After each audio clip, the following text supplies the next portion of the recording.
Welcome, everyone. I would like to call the Milton Planning Commission meeting of April 23rd, 2025 to order. This is a regular meeting of the City of Milton Planning Commission. I am Chair Judy Birds. This is a 7-member commission appointed by the City of Milton Mayor and City Council, created for the purpose of holding public hearings and making recommendations on rezoning, use permits, concurrent variance applications, comprehensive land use plan and plan map, and other related plans and amendments to the zoning ordinance. Tonight, we have a full quorum of everyone in attendance, including Commissioner Vic Jones, Commissioner Sumit Shah, Commissioner Brian McNeese, Vice Chair Commissioner Kurt Nolte, Commissioner Trey James, and Commissioner Fred Edwards. We have no one absent this evening. First, I would like to consider the agenda and adoption of the agenda. I'd like to make 2 motions regarding the agenda. The first motion is to defer RZ 2507 related to the Deerfield form-based code changes to a meeting of April 30th. Second. The second motion is to defer. Oh, wait, I have to. Okay, I'll incorporate the changes into we actually need those are the changes I want to make to the agenda. We'll incorporate those into the acceptance of the updated agenda. Sorry. Reread them with that acceptance. Then. Yep. So we'll take that back. The second change is that there will be 2 hearings on the preliminary plat of 265 5-acre road and parcel ID 22-523-007 590131. One will be held tonight. The second hearing will be held at the next Planning Commission meeting on May 28th and will be advertised as such. But since you all came out here tonight, we want to make sure we have a chance to hear you tonight, as well as your comments on the 28th. Do I have Second. a motion? So a motion to consider the agenda as revised and a second by Trey. All those in favor? Aye. Any opposed? We do okay, Paul? Yeah, we'll remind everyone as each one of them comes up. Okay. So first on the agenda is the consideration of the minutes from the March 26, 2025 meeting. I move to accept the minutes of the March 26, 2025 action minutes as written. Second. Any discussion? All those in favor? Aye. Aye. Any opposed? Okay, that passes. Did we have any general public comment or any comment on RZ 2507?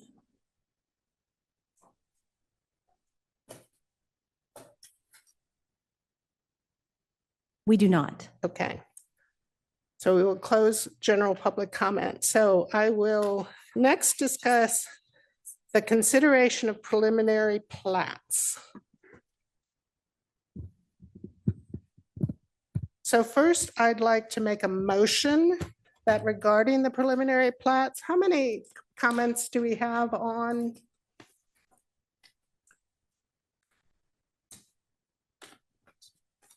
And while they're counting that, I'll just reiterate the notice that this will be one public hearing and that the intention is to hold a second public hearing on May 28th. Yep.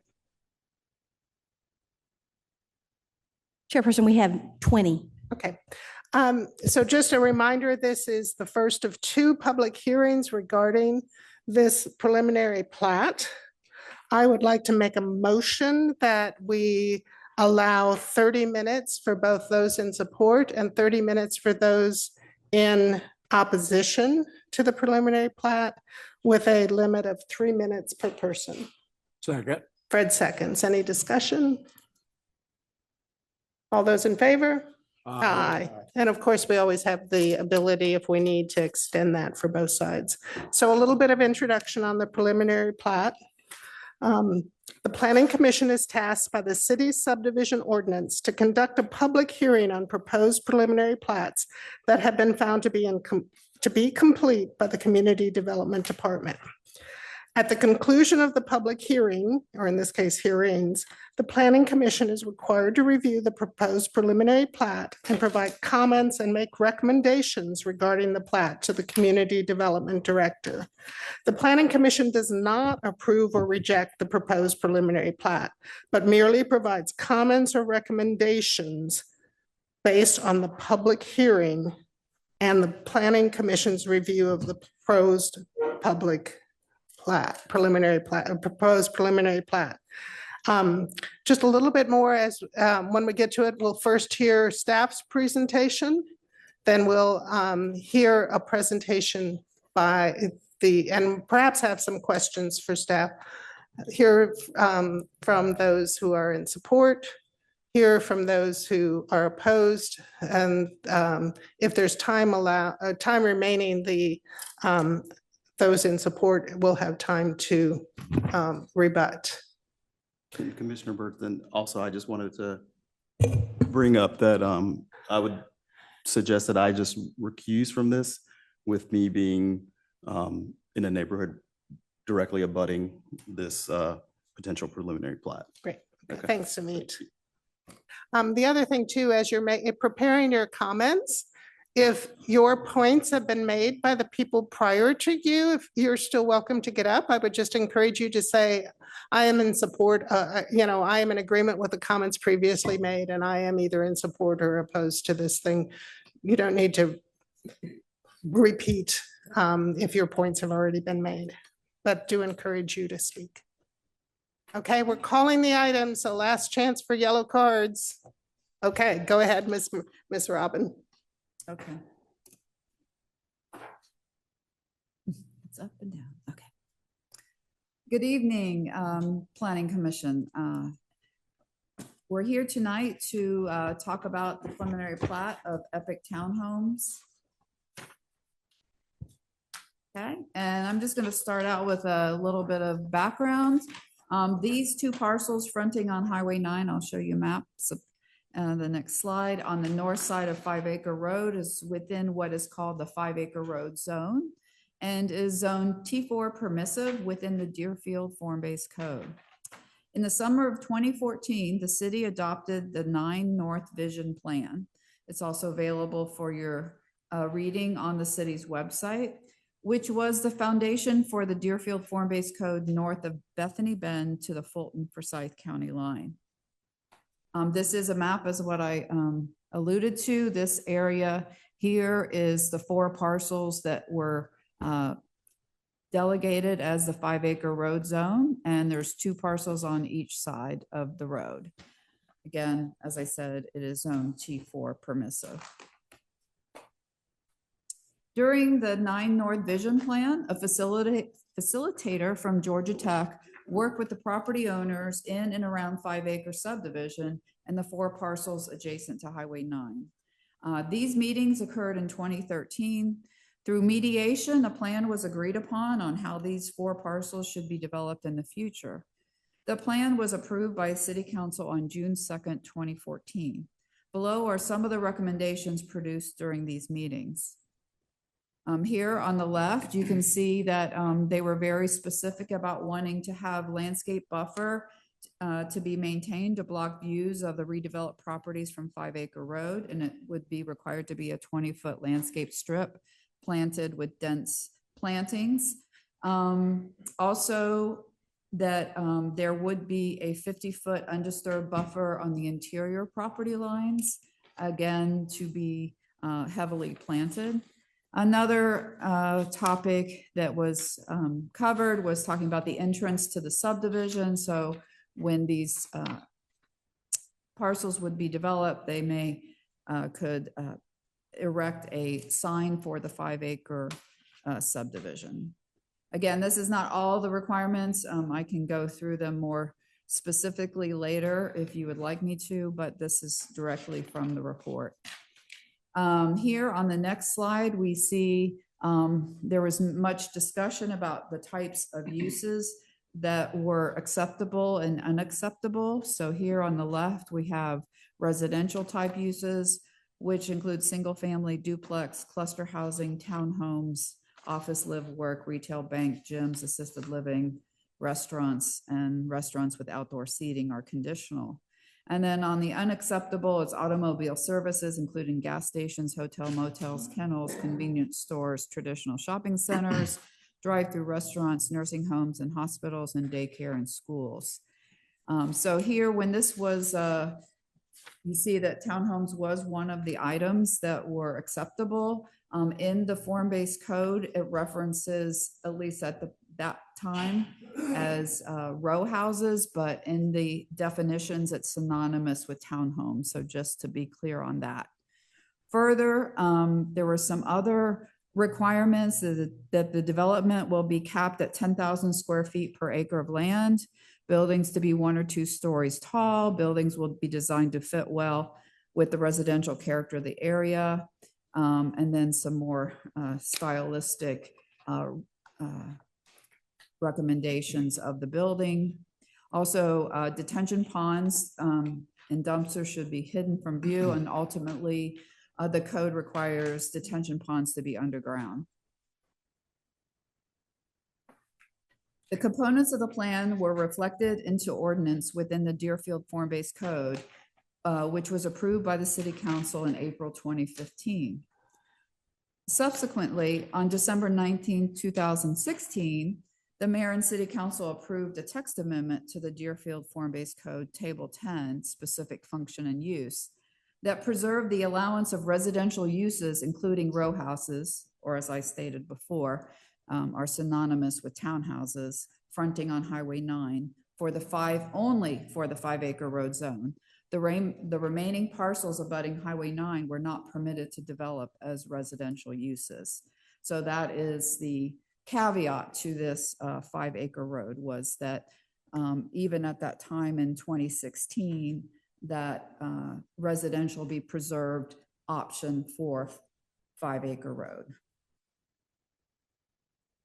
In regards to city staff comments, the proposed preliminary plat has been reviewed by the Fire Marshal, Milton Transportation, Georgia Department of Transportation, Arborist, Stormwater, Fulton County Public Works for water and sanitary service. Further review will occur at the time of the land disturbance permit submittal for the development. Prior to the building permit issuance, all buildings will be required to be approved by the Design Review Board, or DRB, and also prior to land disturbance permit issuance, review by the DRB, a courtesy review will be required, where special attention is also given to the landscape plans. So here we have the location on Highway 9. It contains 3.87 acres, and the applicant is proposing 20 townhomes by Epic Design and Build LLC.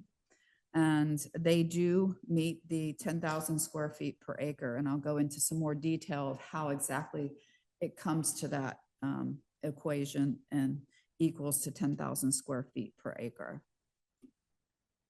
Here is a site plan of the development. It's been blown up. So let me just walk you through the density portion of it. So there's 20 townhomes. And like I said, it was maximum of 10,000 square feet per acre. So if you multiply that by 3.87, it's 38,700 square feet. The applicant has proposed 5 units for a size of 2,044, which equals 10,220.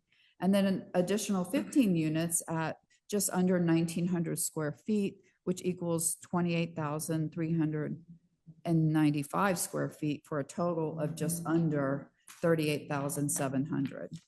And just to note, there are no TDRs used, nor are TDRs allowed to be used in this area, or what we call transfer development rights. So here is one of the other requirements of the Highway 9 vision plan, was that anything other than single family detached residential shall have their entrance off of Highway 9. We worked with the developer as well as the transportation department here to figure out the best place to locate the entrance and exit on Highway 9. So you can see that that has occurred. Also, you see here along these two property lines are a 50-foot undisturbed buffer and a 10-foot improvement setback. With that said, if there's any areas that are not heavily planted, they should be planted so that it is a complete screen. In addition, the plan required and was implemented into the form-based code that there be a 20-foot landscape strip along 5 Acre Road, again, a visual buffer, as well as along Highway 9. Here we have the 20 townhomes, and here is the proposed underground detention ponds. And then they have a small recreation area with some extra parking spaces and their mail kiosk. And this is the turnaround for fire that's been approved by the fire marshal. And this is a tree survey that's required by the preliminary plat checklist. This is the site distance that's also required for the application of the preliminary plat. Again, the requirements of the 5 Acre road zone, this preliminary plat meets or exceeds all of these requirements regarding density, landscape buffers, public frontages, landscaping, building function, allowed type of uses, fencing, if they were to build fencing, it shall be equestrian style, stormwater facilities that are shown underground, parking locations. This is the part of the code that talks about no access from 5 Acre Road, and the architecture of the townhomes, that they will be required to meet all those requirements in the form-based code, as well as we'll have review by the city architect and ultimately the design review board. Based on the submitted site plan, the proposed preliminary plat meets the requirements of the applicable city codes as they pertain to development of the subject site. And with that, I would be happy to answer any questions that you might have at this point. So, Robin, just for clarification, if these were single-family homes, they could have access for 5 Acre Road, but any multifamily or townhomes have to be, or commercial have to be accessed from Highway 9, is that That is correct? correct, yes. Robin, on the tree, the amount of trees that are being scheduled to be removed, is there recompense on those trees?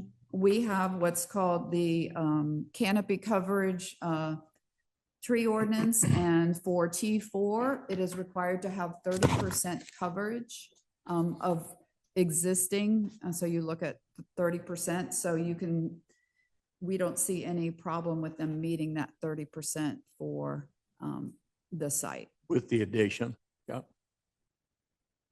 With what? I'm sorry. with the additional ones on, that's not disturbed. Correct, between the 250-foot and then the Right. 20-foot, and yes. Robin, where does the underground detention discharge to?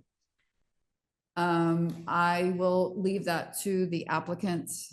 We don't have the full LDP plans, but Okay, Jerry, our stormwater engineer, has reviewed the preliminary hydro, and he was satisfied with what was presented. okay.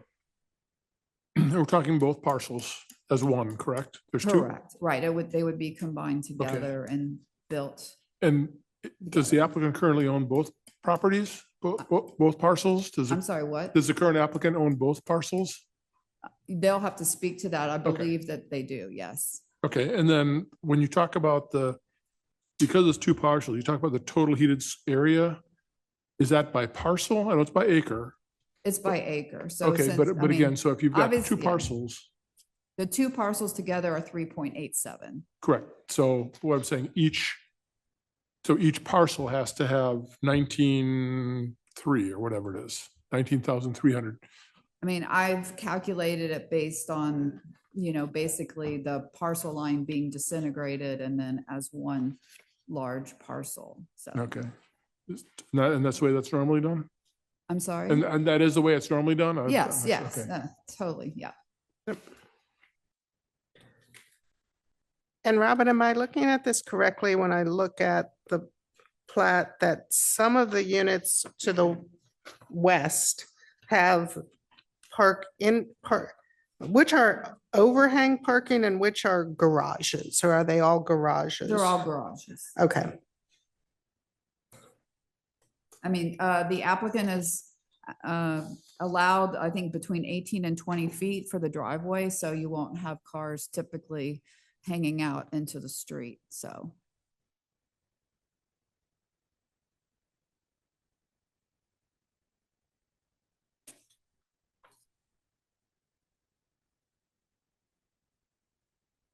are they required to have any handicap parking in connection with the mailbox kiosk right below the recreation area?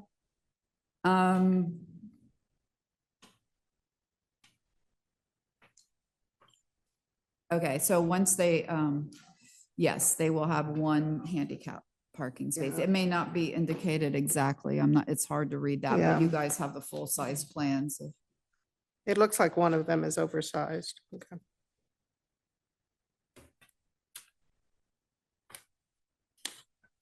And this, because it's that way, we do not require sidewalks. Is that what I read? Right, so way the code reads is that sidewalks are not required, and I think the prerogative or what the preference of 5 acre was not to have a sidewalk along 5 acre road.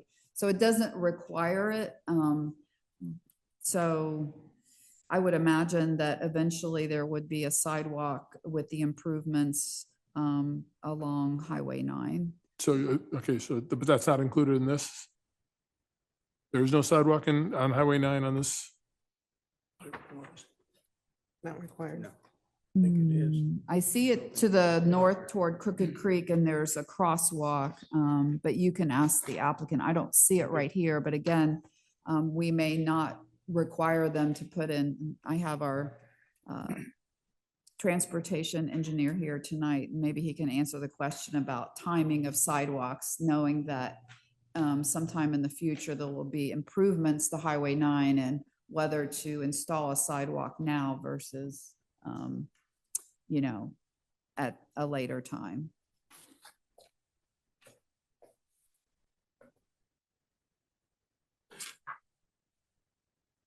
Great. Any more questions for Robin? Not right now. Huh? Okay, so at this point, we will remind everybody this is the first of 2 hearings on this item. And if there's anyone, first we will hear from the applicant and anyone in support.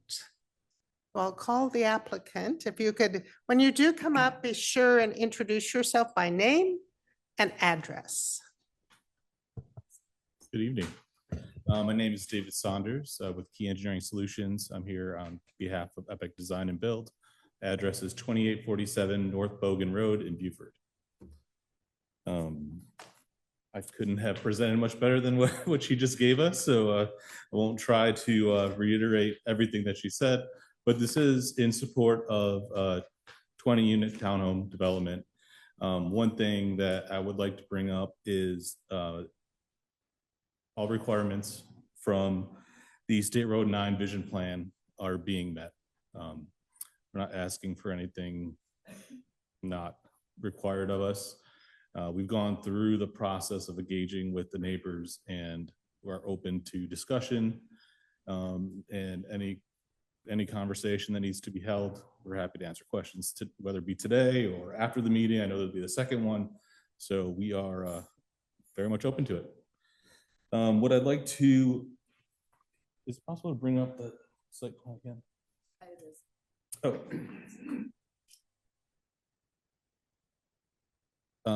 The State Road 9 vision plan identified the 2 20-foot landscape buffers.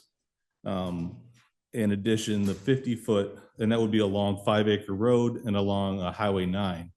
Additionally, the 50-foot native buffers on the north and east side of the property provide a good natural screening to the neighborhood. As you're looking at this property, the vision, I understand, for what can be seen on the property from the offsite properties is always very important. And the design does well in maintaining those buffers. Additionally, as we discussed before, any additional screening that's required, which would be evergreen, natural vegetative screening, will be installed. That goes along from the native buffer through to the vegetative strips, which will be designed during the landscape development plan. I don't want to take too much of the time because I know there's some folks that do want to talk, and I'd like to reserve any time left over to answer those questions. So if it's okay, unless there's any specific questions I could help you with ahead of time, I'd like to reserve whatever leftover time for that. Great. Why don't we get everyone's comments, and then we may call you back up for questions. Of course. Thank you. Okay, anyone else in support?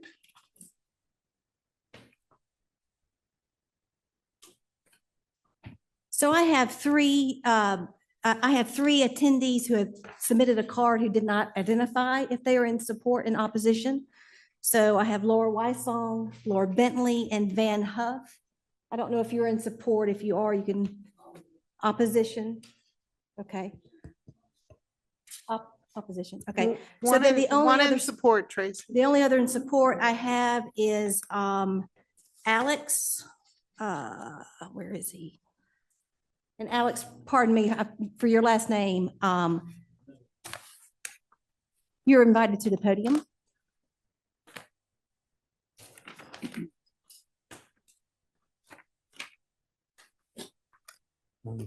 Hi, my name is Alex Memendus. I'm the owner of the property across the street on the corner, Dome Construction. I'm in support of this development, and in past 20 years, I own this property. We went through lots of ups and downs and lefts and rights. With DOT special plans changing many years, just basically revisions left and right. And finally, we come up to the point that somebody's going to develop this property. And by looking at this site, I wish the entrance could be from 5 acre. We had that discussion when the T4 premise was approved. A few times we discussed that regarding residential development to have entrance on 5 acre road. But apparently they come up with this plan, which creates a lot of traffic coming to Highway 9. And if it's been approved by DOT and the rest of the design team, I have no problem with that. I gave my permission for 5 acre property owners to have a sign if they like to have on the corner of either my property or the other side on this corner. Some kind of nice sign for 5 acre entrance. It could be built with any kind of structure or whatever they want to do. So I don't see any of that in this kind of plan. I don't know if that's been discussed to have 5 acre road signage. Maybe that's something to discuss.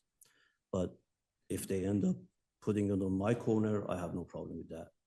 Because I already settled with DOT with my frontage. I gave up my frontage, and pretty much the frontage is easement and permanent easement and that kind of deal.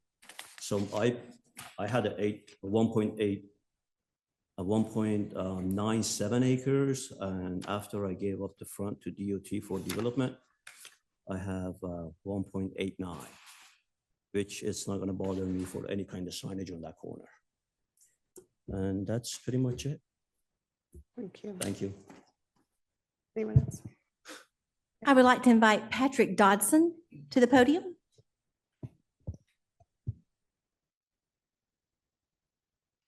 Good evening, commissioners. My name is Patrick Dodson. I represent 4 citizens and residents of Milton, Georgia. They are Kyle Offrey, Scott Hornsby, Elizabeth Yancey, and Billy Carmen. I work with the law firm of Jacoma Robertson Dodrell in Buckhead, 950 East Paces Ferry Road, Atlanta, Georgia. We were retained actually this morning, so I've been scrambling today.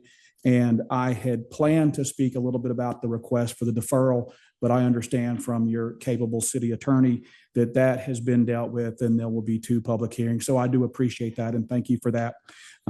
So to not take up this council's time this evening, I'm only going to say that we will be submitting a detailed analysis of our opinions regarding whether the applicant has complied with the requirements of the preliminary plating process. We believe there are serious deficiencies in the application ranging from the density calculation to buffering, fencing, and other items. But I will yield the rest of my time to the actual residents who will be living in the backyard of this. Thank you for your time. Thank you. I invite Jules Hornsby to the podium.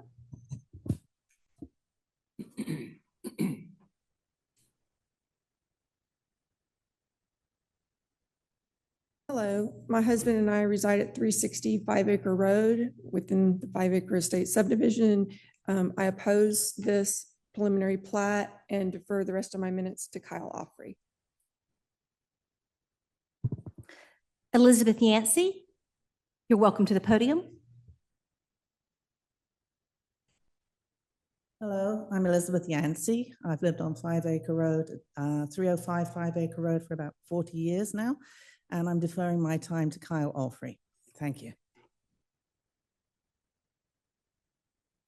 Kyle Offrey, you're invited to the podium. Hello, my name is Kyle Offrey. I had a lot to say, but I don't anymore because of the deferral. So we've retained legal counsel to put together a more comprehensive, detailed review for you guys to look at. But I do want to make a few notes. Let's see here. Throw that page out. Sorry about that. A few things that we just want to talk about is to address the comments made by the applicants. We've met with the builder directly about 2 months ago and expressed our concerns, and we asked to speak with the developers. We were told we would be able to speak to them here at this hearing. So we tried to have open conversation. We also presented 2 additional solutions to this problem that would make our community happy with what the result is. Those seem to have fallen on deaf ears completely. We can go into a lot of the points here in the next hearing, but where we stand right now is the price point of these units is not in line with our neighborhood. Every house on our neighborhood, if you've never been on 5 Acre Road, I encourage you between now and the next hearing to take a drive down our road. Every property is a minimum of 5 acres. We have 2 new homes being built in our community, both north of $4 to $5 million properties, north of 10 to 13,000 square feet on those properties. And to be able to jam 1,800 square foot townhomes in a surrounded, not only our community of single family homes, you got Crooked Creek, which is close to 800 single family homes in Lake Laurel across the street as well. It just does not fit. It doesn't fit our community. The price point doesn't match the ideas and the concepts behind townhomes, potential rental units, transient occupants, just does not fit our neighborhood and the reason why we all live on the street and where we are. So I don't need to speak on much more because we'll have a better supporting documents. But to echo my lawyer's concerns, we have some concerns about the square footage calculations, the buffer, the expansion road on Highway 9. There's some math that just doesn't math. I'll put it that way. And we are going to also be submitting, so I say this right, we are going to be submitting a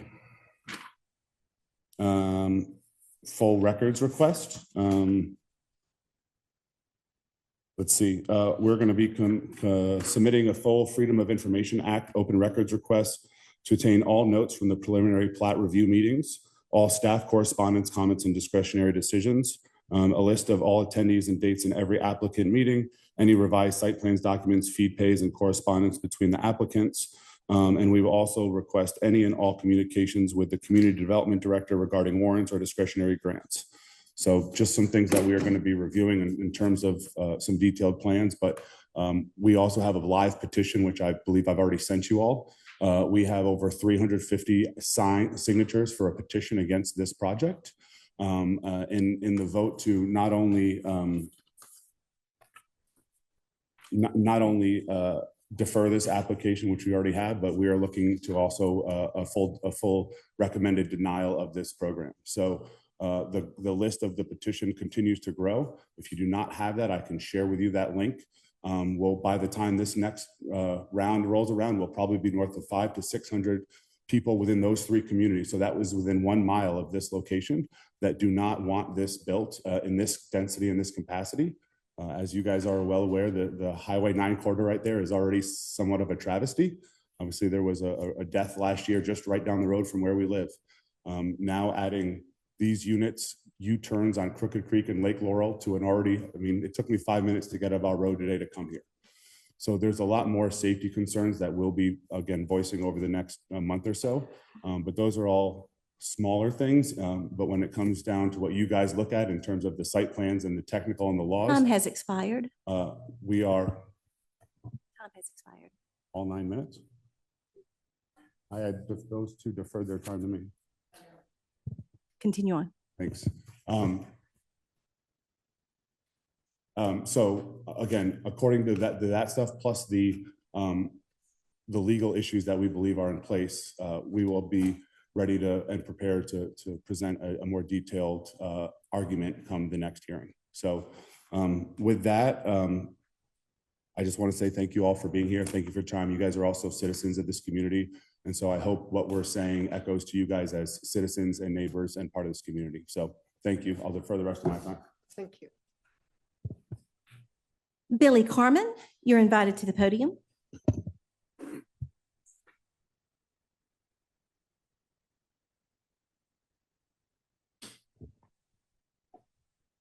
Hello, my name is Billy Carmen. I live at 340 5 Acre Road.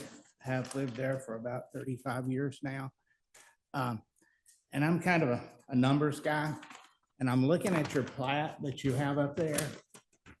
And it's hard to see, but if you look really hard, you can figure out their setbacks and their dimensions. Like from the right of way, it shows a 20-foot easement.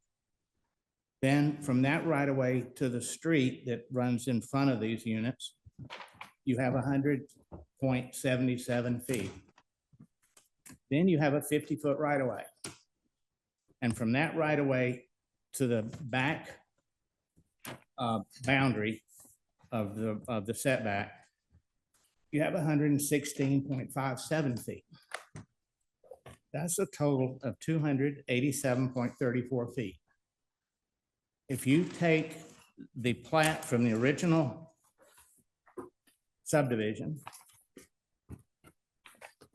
that property is only 339 foot deep. You take off a 60-foot buffer on the back, a 20-foot buffer on the front. That leaves you 255 feet of buildable area from front to back. They say they need a 287 feet. I'd like to see them put the 287 feet in 255 feet. And it's in the plat, so I'm not making this stuff up. And that's assuming the way it sits now. Of course, we all know that GDOT's coming. They're going to take property from the front, which is from what I understand, close to 30 feet. They're doing, from what I understand, it's an 18-foot right of way. Then there's a 30-foot construction easement that the state will take for doing whatever necessary improvements they need to do.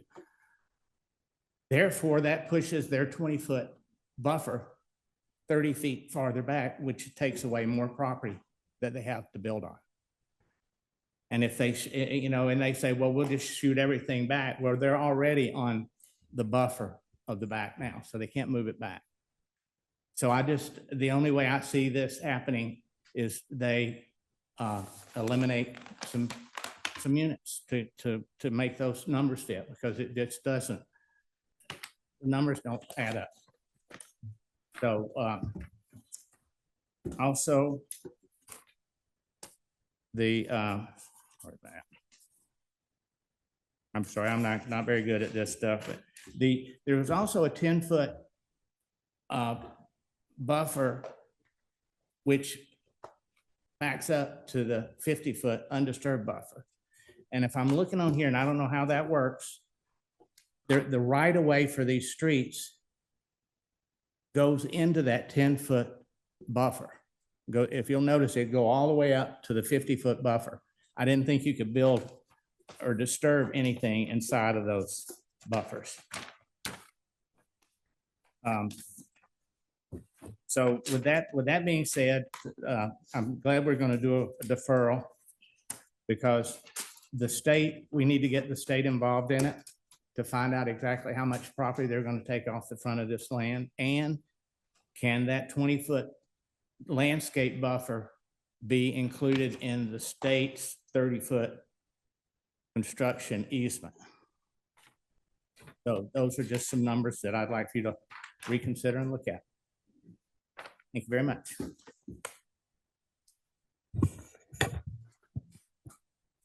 Glenn Martin, you're invited to the podium.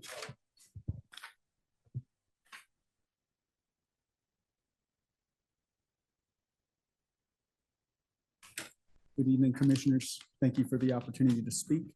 I appreciate what you do for our community. My name is Glenn Martin. I live at 235 Hereford Road, which is part of the 5-acre community.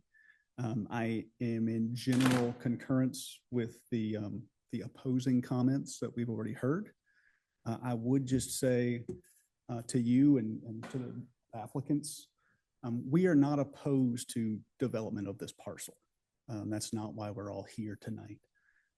We are opposed to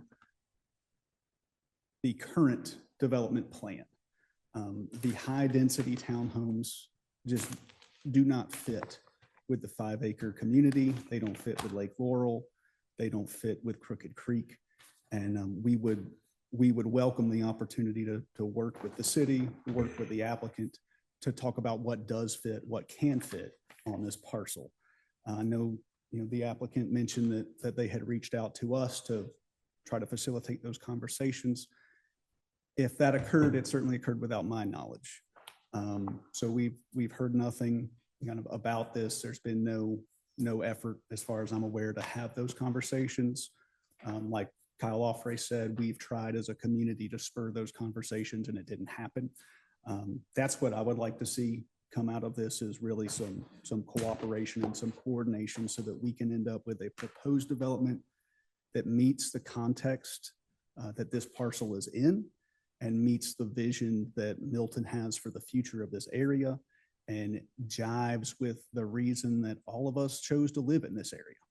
And the current proposed plan just does not check those boxes. So I'll defer the rest of my time. Thank you.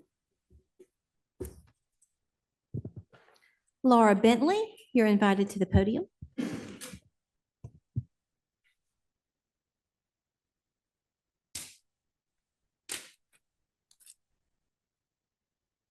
Hi, I'm Laura Bentley, 2500 Bethany Church Road. Thank you so much for acknowledging some of the procedural issues and the deferral and the chance tonight to speak to you, as well as say a few things. I've lived here for a while, and I would say that the 5-acre neighborhood subdivision and those surrounding it are very, very, very special. Iconic, really, to Milton. It is right off the hustle and bustle of Highway 9, yet within that subdivision, you find minimum 5-acre parcels, most more, and it's a recorded plat, never to be changed, which is a great thing. But these folks that live in that neighborhood have built their homes and their property, and they have made that investment in Milton. The visioning study that took place in 2014, I was a part of it. It was tough. The majority of 5-acre residents did not agree with the outcome. It was a brutal negotiation that started with commercial drive-throughs adjacent to their properties. So the best of the worst was the high-density townhomes. And you can imagine how that would make you feel with your homes. No transition zone. You go from high-density townhomes straight into 5-acre minimums, which is, the gold standard for Milton. Planning commissioners, you have a critical role here tonight in this very important matter. You are all volunteers, and you are all city council appointees. And that is quite a responsibility and burden tonight when you can see how a process may have not been the best for the citizens. So I encourage you tonight to communicate with your city council members about what takes place so that they can understand and so that they can be involved with representing the 5-acre residents. It's imperative. That is what they do. Sending emails that are signed by people that these folks don't know is not acceptable. So I ask you to please communicate with them as their appointees. Thanks so much for your time. Sarah Moen, you're invited to the podium.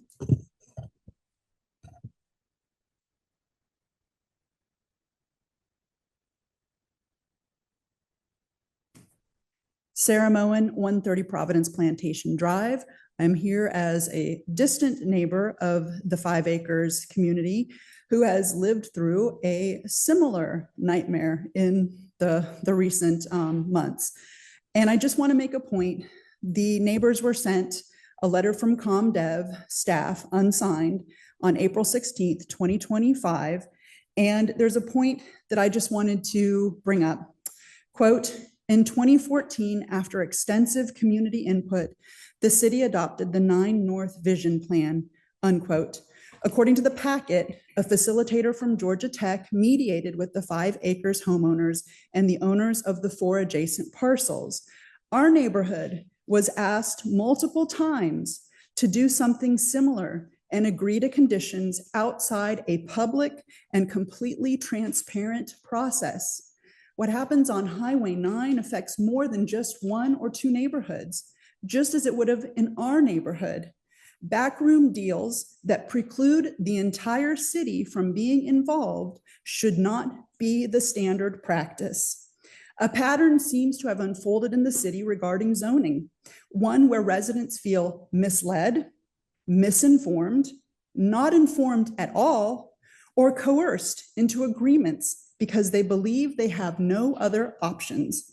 Whether intentional or not, the process is at best severely flawed, at worst broken.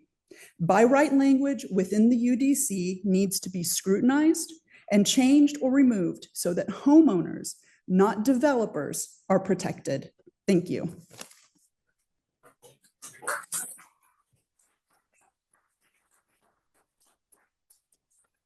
Kevin Muldowney, you're invited to the podium. And please refrain from any outbursts or applause or all of that. So. Sorry, Kevin, I took away your applause. Maybe not, Judy. Who knows? Kevin Muldowney, 3325 Kentworth Lane, Milton. I'm a longtime resident of Crooked Creek subdivision and this city. I was quite surprised to find out there was a proposal to build 20 townhomes in front of our neighboring 5 Acre subdivision, all on less than a 4 Acre plot, most likely adding another 80 residents and 40 cars.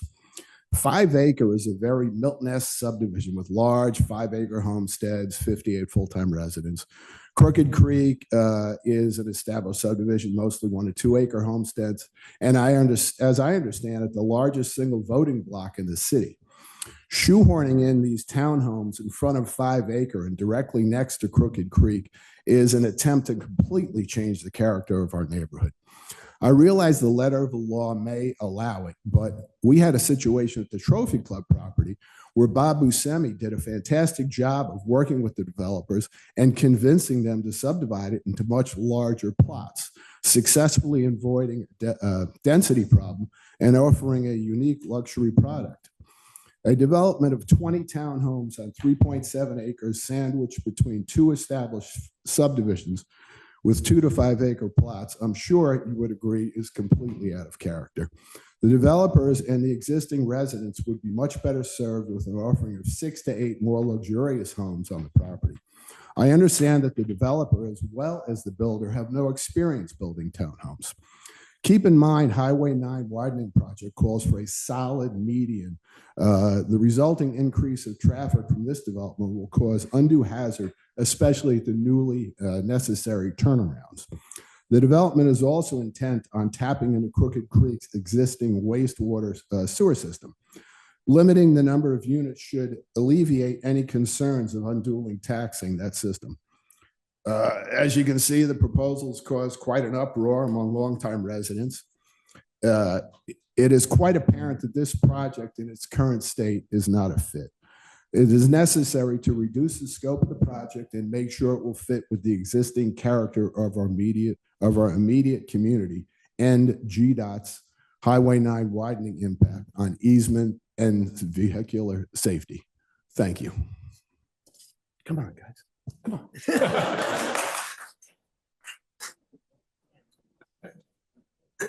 Daniel Giglia, you're invited to the podium.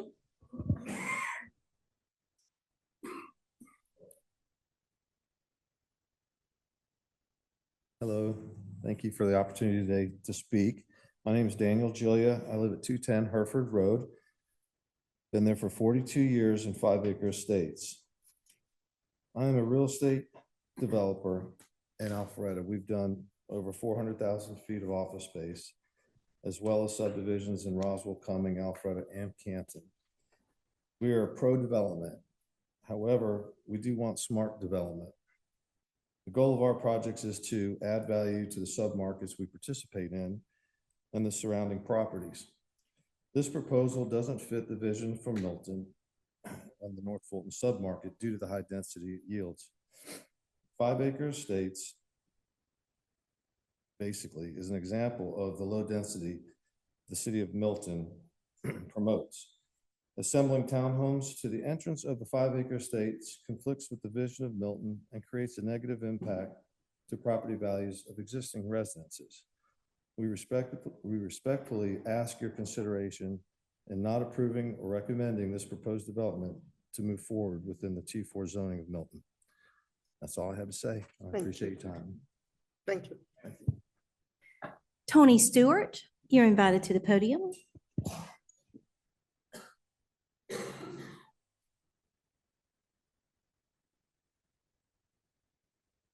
My name is Tony Stewart. I live at 320 5 acre road, which is the first house on the left as you come into 5 acre subdivision. And my wife and I and our family have lived there for 41 years. I know it's hard to believe looking at me that I could have lived there that long, but I have.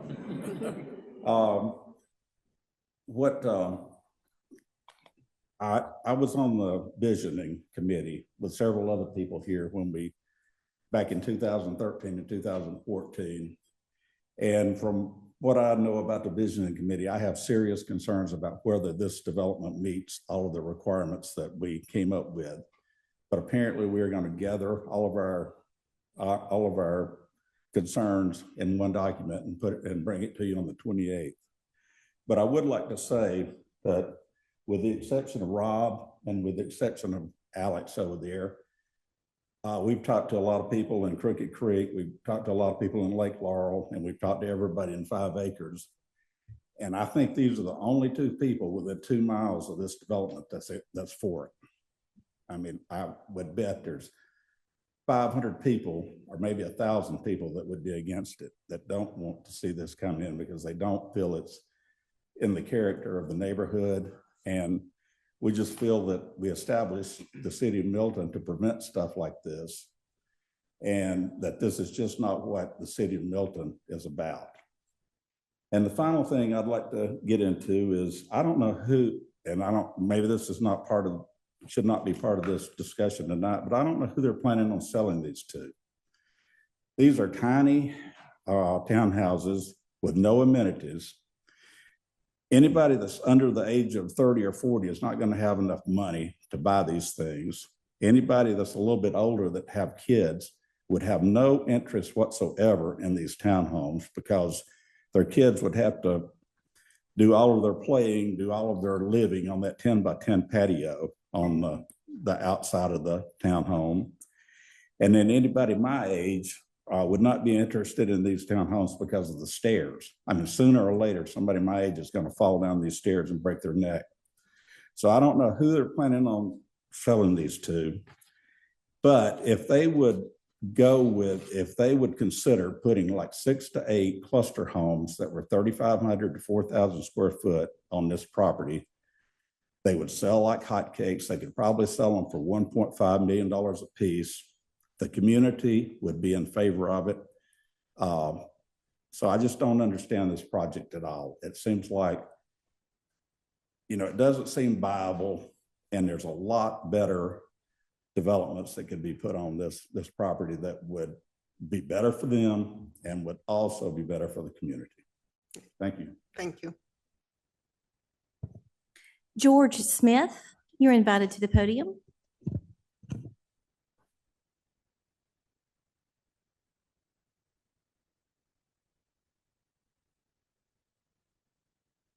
My name is George Smith. I live at 320 Ponytail Road, which is in the 5-acre development. I'm a newbie. I've only been there for 4 years, and I moved there because of the serenity, the woods, the trees, the birds, the deer, etc. I see that going away. It bothers me very much. The second point I want to make out is putting 40 automobiles coming into that road of 5 acres with Highway 9 now coming up, and we're going to have to make right-hand turns. You're going to have an absolute nightmare traffic problem, and somebody's going to get hurt. Thank you. Van Huff, you're invited to the podium.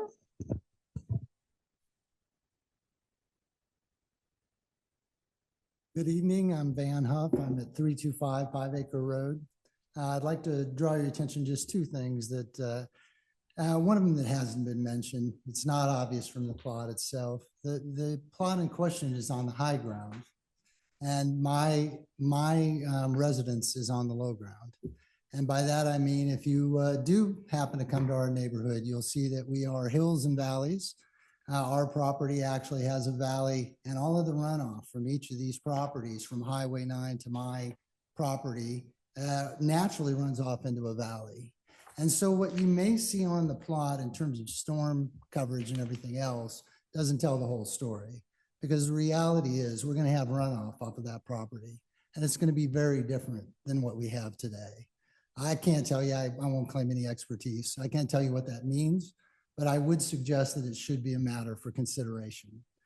The other thing that is obvious that I'd invite you to do between now and the end of May are there are 2 forms in this townhome plot that you can see. There's the before picture of a green space and the after picture of sticks and bricks. That makes no sense for what we're trying to do with this community. I hope you'll consider that. Thank you. Thank you. Scott Hornsby, you're invited to the podium.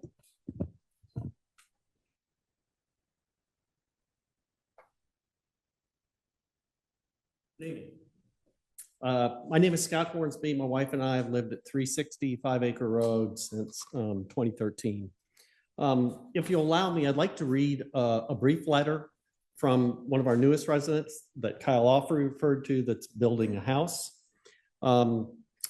Good evening. Our names are Trifina Galloway and Ellen Ferguson. We recently purchased property at 5 Acres Estates. We were currently in the process of building our home. That's at 200 Hereford Road.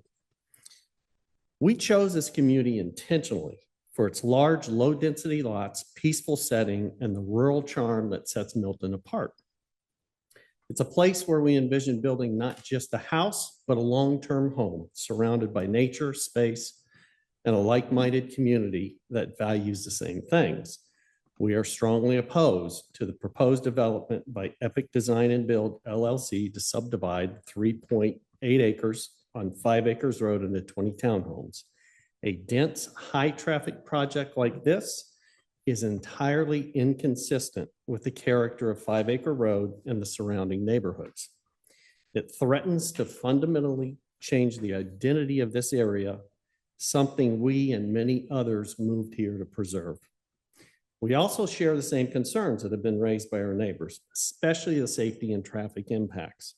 5 Acre Road is narrow and calm. Adding 20 homes will significantly increase congestion and pose real risk to pedestrians, cyclists, and children.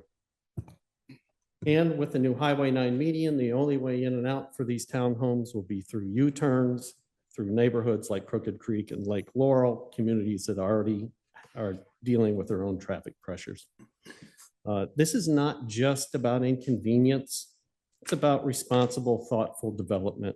The proposal is out of step with the vision of Milton and has no support from the residents who live here. We respectfully ask the Planning Commission to protect the unique rural nature of this community. Thank you for your time and listening to the voices of the people who have chosen to invest and care for this city. And if I conclude, in conclusion, I would say the development completely contradicts what the city of Milton promotes or espouses to be. Direct excerpts from the Milton website: responsibility, protect and improve high quality of life, strong sense of place and community, preserving our rural heritage, protects our rural heritage and culture. It's all about rural heritage. We walk the talk. We delight the people we serve by going the extra mile to exceed expectations. Those are direct quotes out of the City of Milton website. I simply ask, who are we seeking to delight, protect, improve, and preserve in the consideration of this project? Thank you for your time. Thank you. Evan Smith.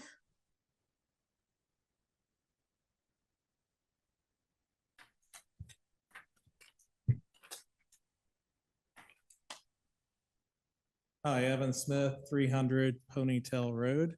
We've lived there for about 15 years now. Thank you for your time this evening. I understand you're all volunteers, and I really appreciate you being here and hearing our concerns. The proposed development will serve as the gateway to Milton from Forsyth County. This will be the first thing that visitors see when they enter our city. I think that's an important consideration for us to think of. It certainly doesn't align with the image of Milton that I know and love. While the city plans to design aesthetics for Highway 9 on the widening project to reflect Milton's character, I think this proposed development goes against that.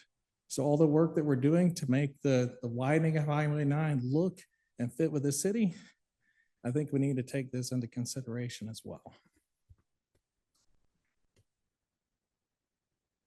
We've talked about the excessive density and the fact that they only have 2 parking spaces per townhome with no overflow parking.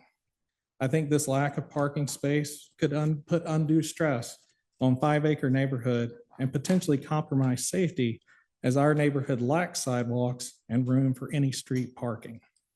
I'm personally concerned about the risk of possibly a tragic pedestrian accident, as the number of people walking on our road would dramatically increase, and feel that the city could possibly even share in the responsibility of such an accident.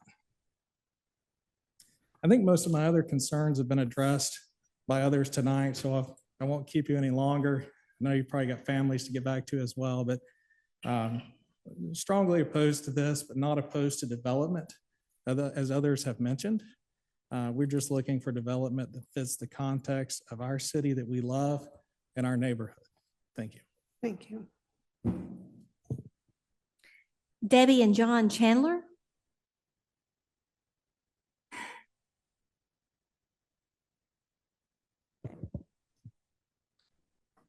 And they are in opposition for the record. Okay. Jennifer Natchez, you're invited to the podium. Okay, in opposition. Miles Natchez is in opposition. And Laura Wysong, you are invited to the podium.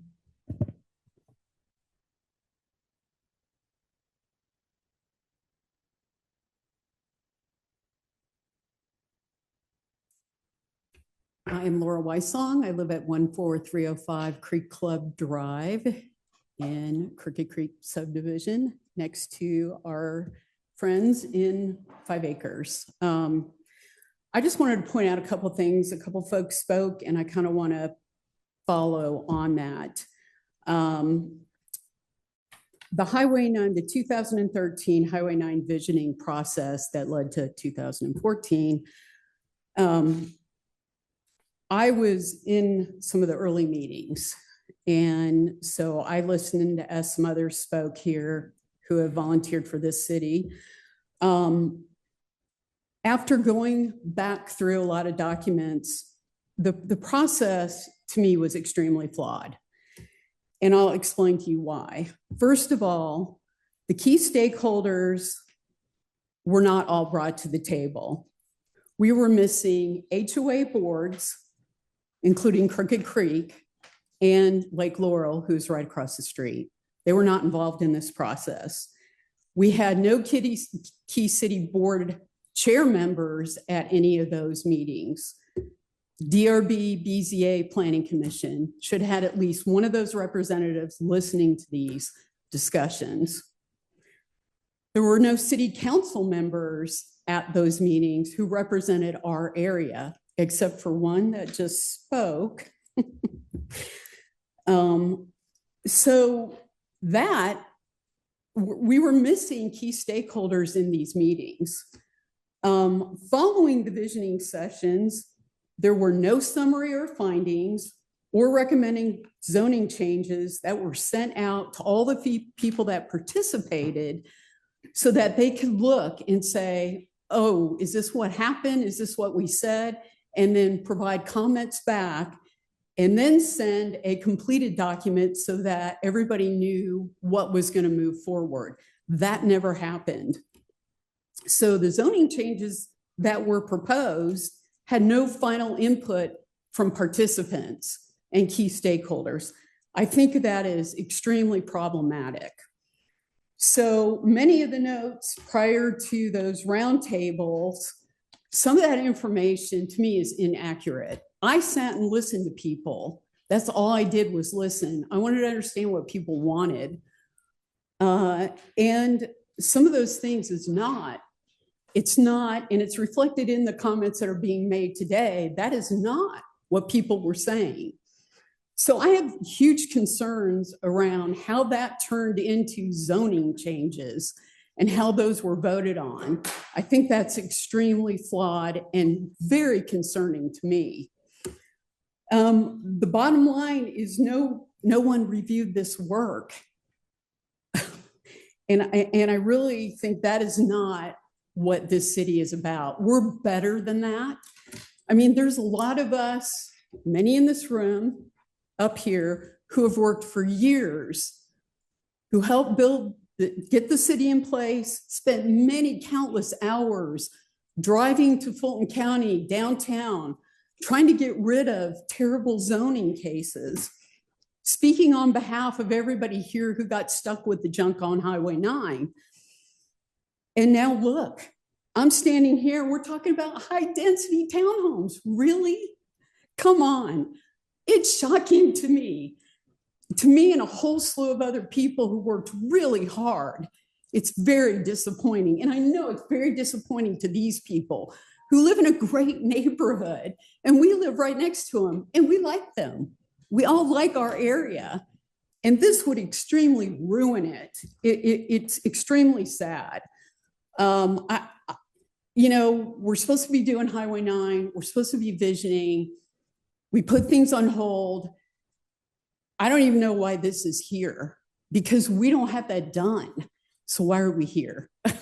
So I just wanted to add those. And for the Planning Commission, I think there are just big gaps, big questions here. What are the builder's qualifications? I looked them up. I don't see any work this guy's done. I don't even know who he is. Why are we tapping into Crooked Creek Sewer? No sidewalk. I mean, there are just on and on and on problems. So I appreciate your time. I appreciate we all do. Thank you. Thank you.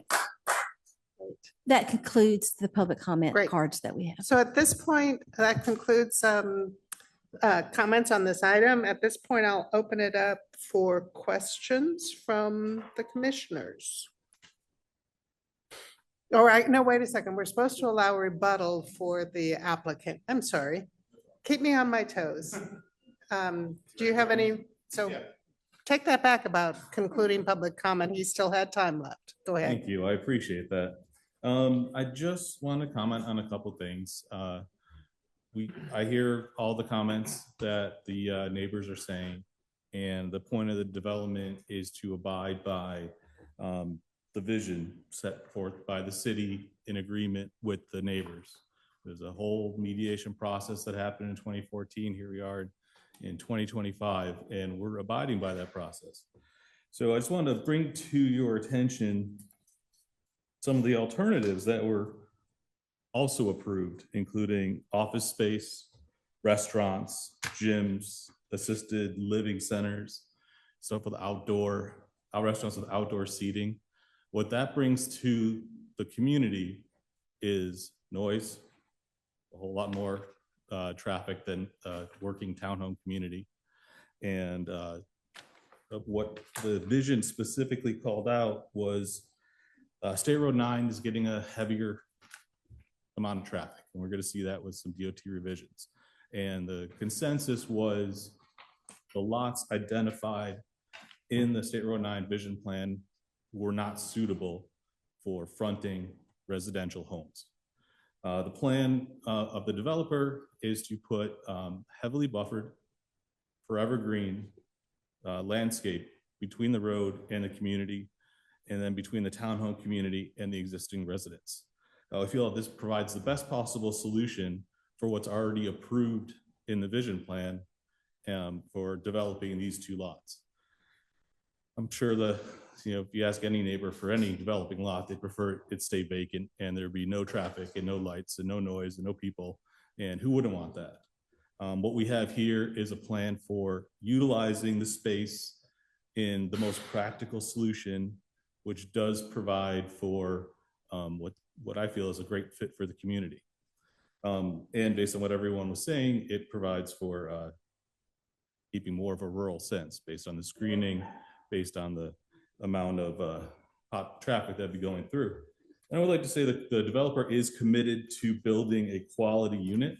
The specifics of the townhomes will be decided during the design review process, in which the city has all the input they need to suggest what materials are going to be used, what facades are going to be used. If you'd like to see some of the initial renderings, they're cheap townhomes. It's a great quality unit. They're going to use brick. So, the design committee can recommend any furnishings or a road to be put. Yeah, do it that way. Where you were. No. Oh. Hold it up higher. That work? And I can leave this with you. We can talk about this with the community from between now and the next one, the next meeting, but we're proposing a good product. And as with the developer, the criteria set forth from the vision plan is above and beyond the normal townhome community thank you, is above and beyond what normal townhome community requirements are. So they're investing time, they're investing additional money into having a great product out here. And I'm open to any questions. Thank you. Okay, at this point, we'll close comments and open it up to questions from the commission. I guess, yeah, while you're up here, we have a couple questions. What is the price point for these 2,000 square foot units? I can provide that for the next one. I don't have it off the top of my head. I mean, definitely not gonna be $4 million, but they're not going to be, vinyl sided townhomes, bringing down the price. They're investing a lot of money into the property. They're going to have to build nice townhomes to get the return on it. And then I asked it before and it was pushed off the list. Do you guys own both parcels currently? I don't know the answer to that one. Okay.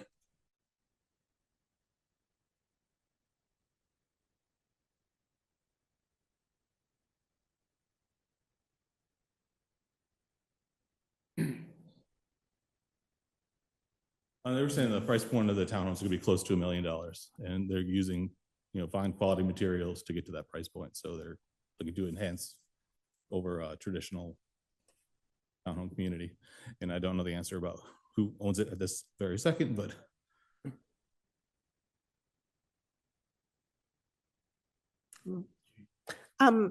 I actually have some questions for staff that might get deferred to you, but let me ask it to staff first. Pardon? Do you have a question for him, Fred? I did, well, I'm about the same. Did you have any meeting with anyone prior to this preliminary? I personally, no, I did not. No. In other words, there was no meeting of any of these people. I believe there was meetings. I can't speak to that specifically. I was not involved in them, but I believe that they had some meetings going on, But we don't show it in our information. Would you be open to a meeting? Of course, yes.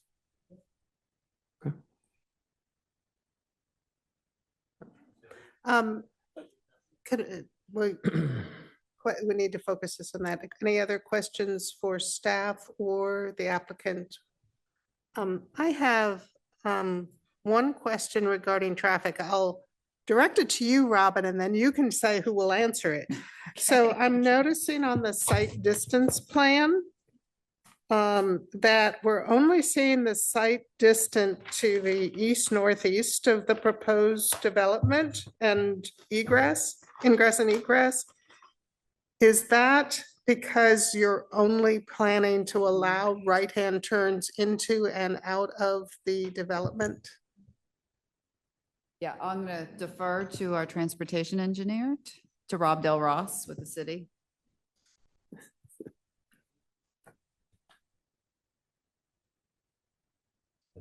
Yeah.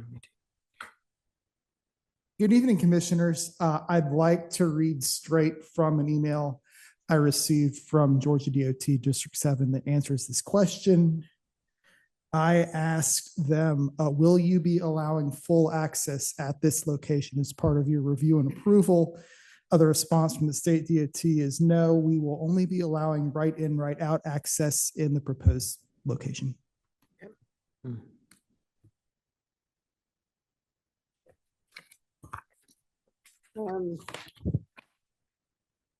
Another question I would have, I know our city architect has been on medical leave, so I assume he has not had a chance to review this.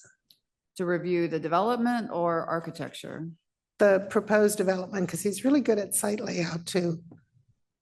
Right. So he has I mean, not. he's familiar with it, but no, he has not reviewed it. Okay.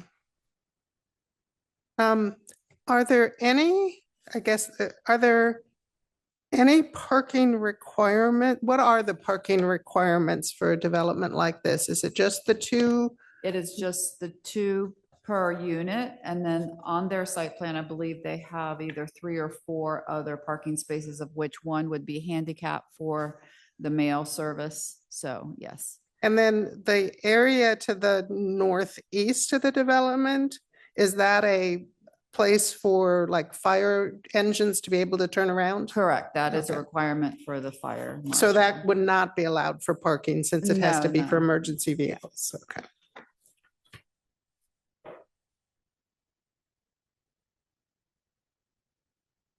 Are there any requirements in this area regarding impervious coverage? I know we get into that in some of the subdivisions in the rural overlay, which we've seen a lot of, but are there impervious coverage requirements? Let me just double check on that before I give you an answer.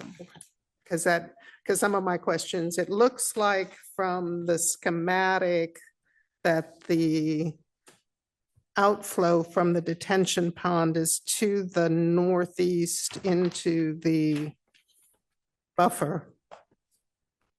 And there's not a creek there, I don't think. No, but as I stated before, this a preliminary hydro has been submitted to the stormwater engineer, and he was satisfied with what was presented, although obviously there will be more. If it goes forward, then there would be more thorough examination and evaluation of the stormwater system. Judy, Go ahead. on the survey, it shows that the allowable impervious area is 70%. 70%, okay, which is pretty high, given all the buffers they Yeah, have. that sounds correct, yes. Okay, thank you, Mr. Pro at reading these site plans. Resident engineer. But that is correct. One of I two. just couldn't remember what that was. And then is if I'm looking for a topography map, is that is the topography on the tree canopy? Is that where I find topography? Correct, yes. Okay. And I just want to verify with the impervious in the form-based codes, it does not include, it only considers impervious as being a building, not actual driveways, et cetera. So just keep that in mind. That's not the same definition as a lot of the rest of the city, where it would include rooftop as well as driveways, et cetera. So.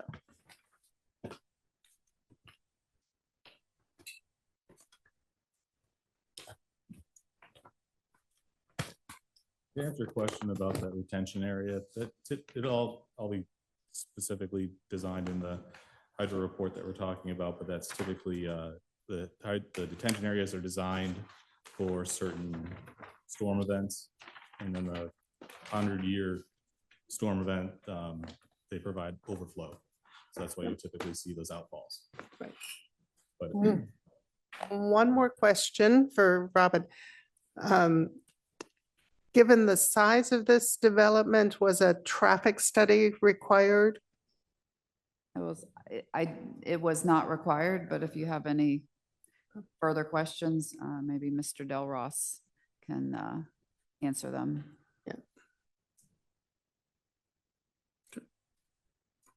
I've got a couple more questions also, because I have some real, issues with this. I guess one is, as it relates to the whole Highway 9 redesign. I know that's in the works. Do we have any clue how the Highway 9 redesign is going to impact this property? And that's more of a. Okay, I'll have Mr. Rob Del Ross get up and speak to that. The short answer to that is not yet. Some of the confusion in the crowd, I hope you'll be able to answer here briefly. When we refer to GDOT's efforts on Site Rep 9 and the previous concept in the previous project, everything we've seen to date, that is all subject to change. Some people in the room know, but the rest of you will be finding out tonight. The city is going to be taking over the design and delivery of that project. Stay tuned on when that's going to be happening. We have not even yet hired the design team that will be doing those plans. So when that is going to be answered and what this corridor will look like is yet to be determined. So no, I can't say exactly how this property is going to be impacted, but the intent behind the request for 30 feet for reserved right-of-way is to try and keep this development out of the line of fire for however much widening to that side we will end up needing. That amount is yet to be determined. I do think it's very likely that we will have some kind of pedestrian facility on this side of Highway 9 in that 30 feet. Will it be sidewalk width? Will it be wider? Again, that's yet to be determined. Great, because that was one of my other questions, that it says on one of these, the 30-foot wide row reserved for State Route 9 widening along the entire State Route 9 frontage. And the way I read this map is we've got a 30-foot area, then we only have a 10-foot real buffer on that. So if we look at worst case, if they use up all that 30 feet, it's going to be 10 feet from the road. Is that the way, am I reading this correctly? I thought this was the road. Yeah, well, this Okay. is, I think. Yeah. Okay. I think there's some land in front of the 20-foot landscape strip, correct? That's already easement though, isn't it? I mean, it's already right away. Yeah, I guess that's just, not knowing what's going to go on Highway 9, that's a concern of mine, because it is right on the bend there. Yeah. I think. Yeah. And then someone else had mentioned, have you guys met with Bob Buscemi at all? Bob's been key to Milton, and he's done a very good job on working with various developers when they come in to look at, okay, what is the yield? Somebody mentioned the golf course, of how do we get the yield you want? Because this was well designed, almost right down to the square foot, of what could be done here. They put a lot in here. It seems like this has been maximized or, return or as many units as we can fit in here. You're within your legal right, but Bob does a very good job of laying out saying, if we do these, you could get close to the same financial yield, but yet not have this type of layout. So I don't know if you've met with Bob yet, but that'd be something I'd strongly Commissioner recommend. Nolte, Mr. Buscemi's been out on medical leave, Okay. so, but we will definitely update him and try to get them together to meet in the meantime. That'd be great, because I think he'd add a lot of value to this. Yeah, Great today idea. was his first day back. Okay. Yeah. So, and also with his involvement in Highway 9, he could provide some insight into that of where we're going. I would definitely want Bob to take a look at this at some point before it moves forward. So I think Yep. that would be extremely important.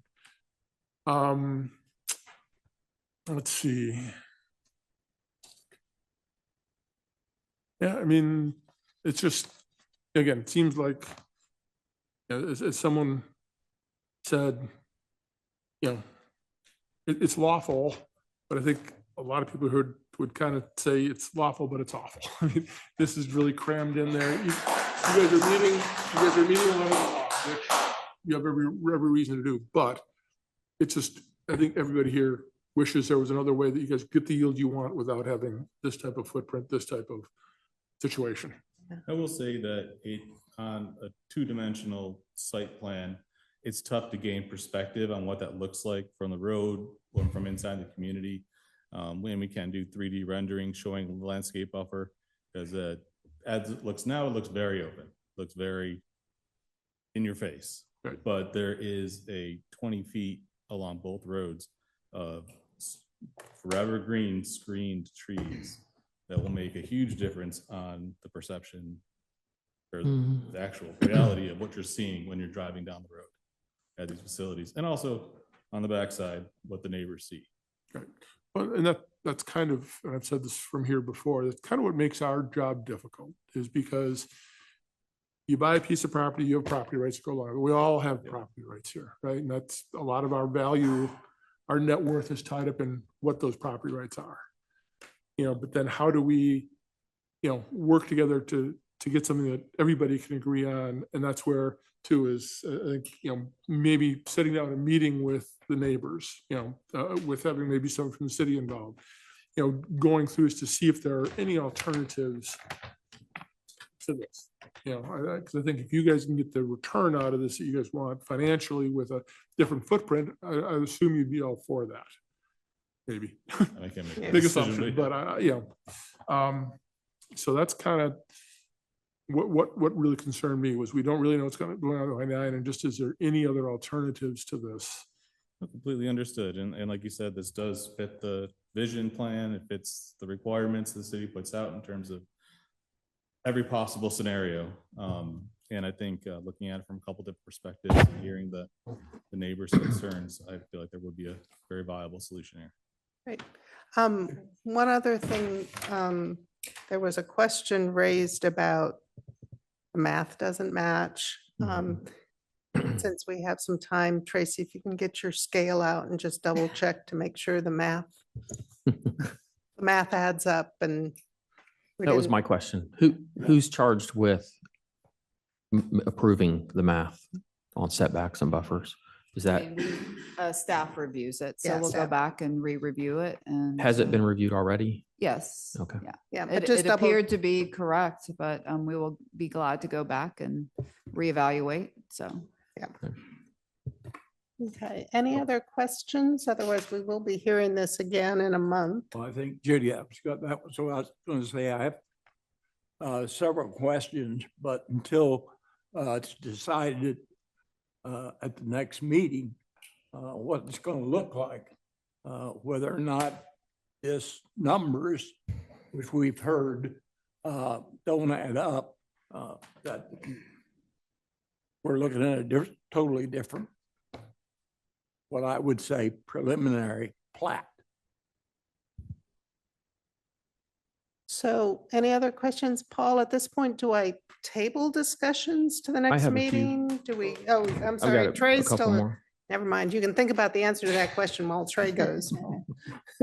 So what was the answer on the ownership of the property? Is it currently owned by you guys or is it contingent upon it's currently owned? Okay. What was the answer to that? Because all we saw was a nod in the audience. The answer was that the developer currently owns the parcels. Not contingent. It's not contingent Not contingent. upon development. No, the developer owns it. I think it's a group of. Okay. Yeah. Okay. So I had the same math question just to, validate that that's in compliance. I'm a business owner and I know when I'm actually in commercial real estate, so I get a lot of the math and the mechanics. Is there if you could get the same financial yield out of the property with an alternative development plan, maybe worked out with the citizens nearby, is there an openness to that and having conversations to consider alternative designs I or? think that's a conversation that the developer needs to think about. And see what the Okay. situation is. Like we've said a couple times up here today, they were designed the facility based on the requirements that were set forth, met every requirement, and are willing to hear and make improvements to meet the neighbors' needs and wants. In terms of changing the plans and going a different direction, I can't answer that right now. But there is an openness to meet with the community. Oh, yeah, definitely. Okay. Fred, anything else you want to wait? Trey, you're good? Kurt? I'm good for now. Brian? I'm good. Vic? I'm good. Okay.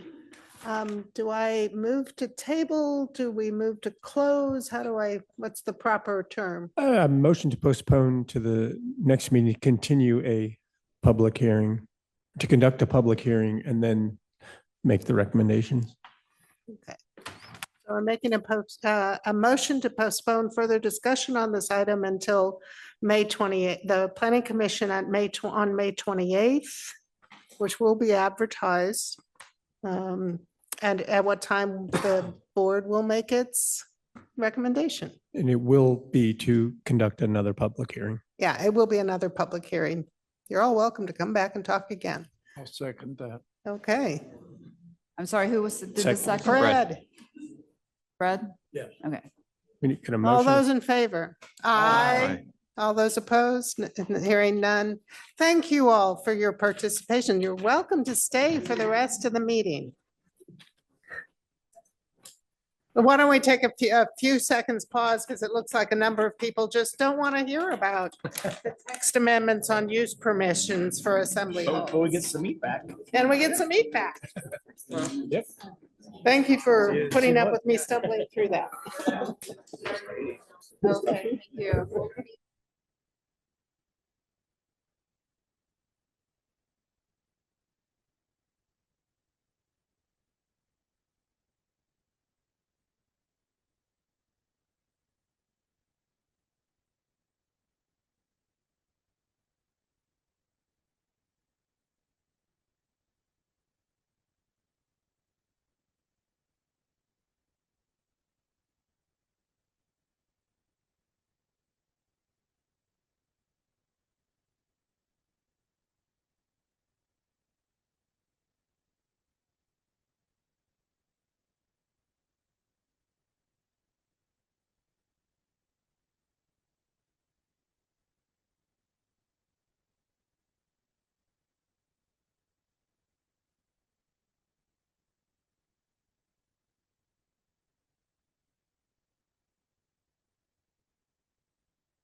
If you're not staying, if you could take your conversations to the lobby. If you're not planning to stay, if you could take your conversations to the lobby. Thank you. Or outside, just not in here. You don't have to go home, you just can't stay here. Easy, easy peasy. Because I have to, because unfortunately I have to read this really long stuff now. Pardon?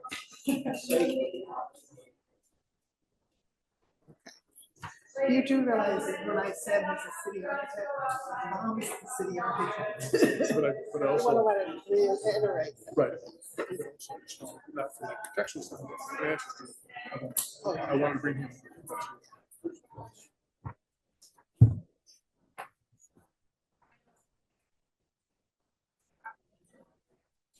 I need that for next time. Okay. Okay. Gavel. I need a gavel, Paul. I need people to move away so the doors will close. Okay, I will call the next section, which are zoning items. So I am going to read what has to go. Do we have any public comment on RZ 2505 or 06? Madam Chair, we do not. So if we don't have any comments, do I still need to read all of this, Paul?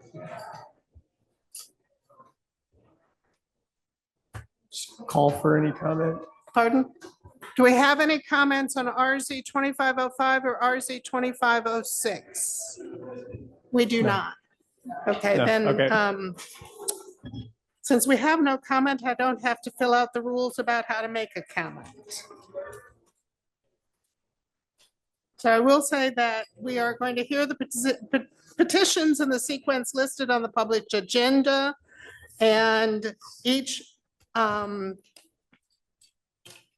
application has been properly filed with the Community Development Department. Signs have been posted on, well, there's no site in these cases. And we will forward our recommendation to the City of Milton Mayor and City Council for final disposition at a forthcoming meeting in council chambers.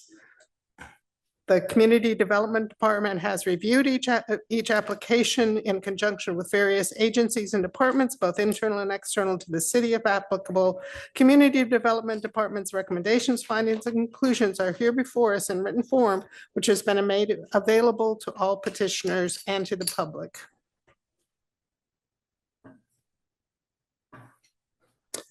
So let's go ahead and call item RZ 2505. Okay.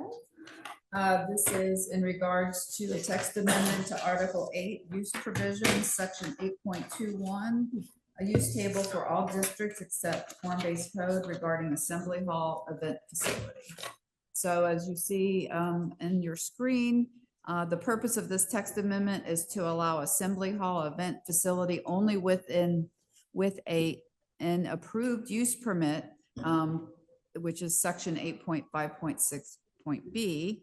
And currently, the table shows it allowed by right in C1 and MIX, and it's staff's recommendation to change it to a use permit.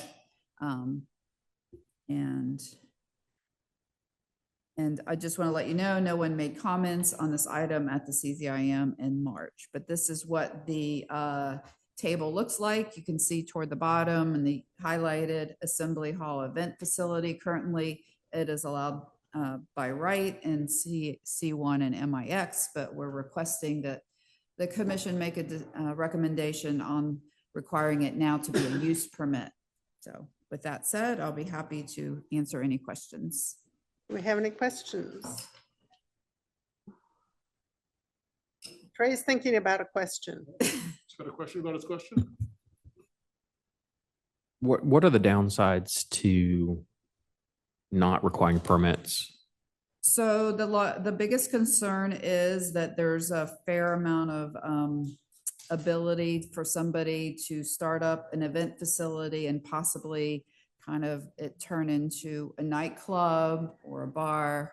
So that was our biggest concern is with the use permit, we're not saying you can't have an event facility, but we want to have control on, times of operation and how it's operated. So yes. Thank you. Great, thank you. Further questions? Anybody would like to make a motion? I move that we recommend accepting the changes to the zoning districts in RZ 25-05. Second. Any further discussion? All those in favor? Aye. Aye. Any opposed? That's unanimous. Calling RZ 25-06. Okay, so this Madam text Chairman. amendment. Oh, sorry.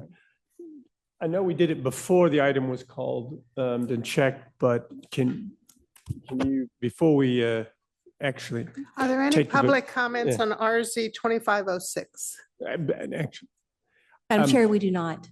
Madam Chair, before we go forward, we checked to see if there was anybody here, and there's obviously no one represented that they were here to speak, but I think I'd like you to sound for the specific item before the vote is taken as a formality for the public hearing purposes. I did call for RZ I think 2505. the full title. Oh, the full title. I'm just, that discussion occurred before we announced the agenda item, before you read your Okay. pre-scripted material. So specific to each particular agenda item before the vote is made, I'd like to make sure that there's no one to speak on each agenda item as open and close a public hearing. Okay. Is there anyone here to speak on RZ 2506? Starting with 05, I didn't. Oh, we have to go back. Okay, Yeah. backing up. So calling the item RZ 2505, Article 8 Use Provisions, Section 8.2.1 Use Table for all districts except form-based code regarding Assembly Hall event facility. Do we have any public comment on that item? Madam Chair, we do not. So I'm going to close public comment on that item. I will now call the question on RZ. I just like Call to for a check to motion? make sure that there's no one. Okay, Laura, do you want to say anything? No, great. Okay. Do Now you you want to can make your close. motion again? To make motion again? If you. Okay, I move we recommend approval of RZ 25-05 on the use table for all districts. I'll second that. Right. Any discussion? All those in favor? Aye. Aye. Any opposed? Hearing none. Okay, I'm going to call item RZ 2506 related to Article 2, General Provisions, Article 6, Special Purpose Districts, Article 7A, Crabapple Form-Based Code, Article 7B, Deerfield Form-Based Code, and Article 9, Site Development regarding stormwater facilities to correct references within the above articles. Is there anyone here that would like to make public comment on that item? Let's get the presentation first, and then we'll call for the public comment if there is any. Okay. Okay. Okay. I think that's where it went. Well, I think I have to read the long thing if there is some stuff, so, okay. Okay. Okay. Good evening. Tonight on this item, the purpose of the text amendment is to correct the reference for stormwater detention in various locations within the UDC. Stormwater detention references currently section 2.3.6, which does not exist anywhere in the UDC.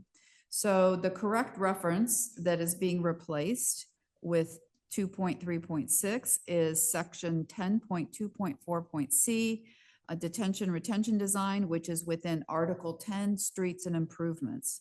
Below are the list of locations where the correction will occur.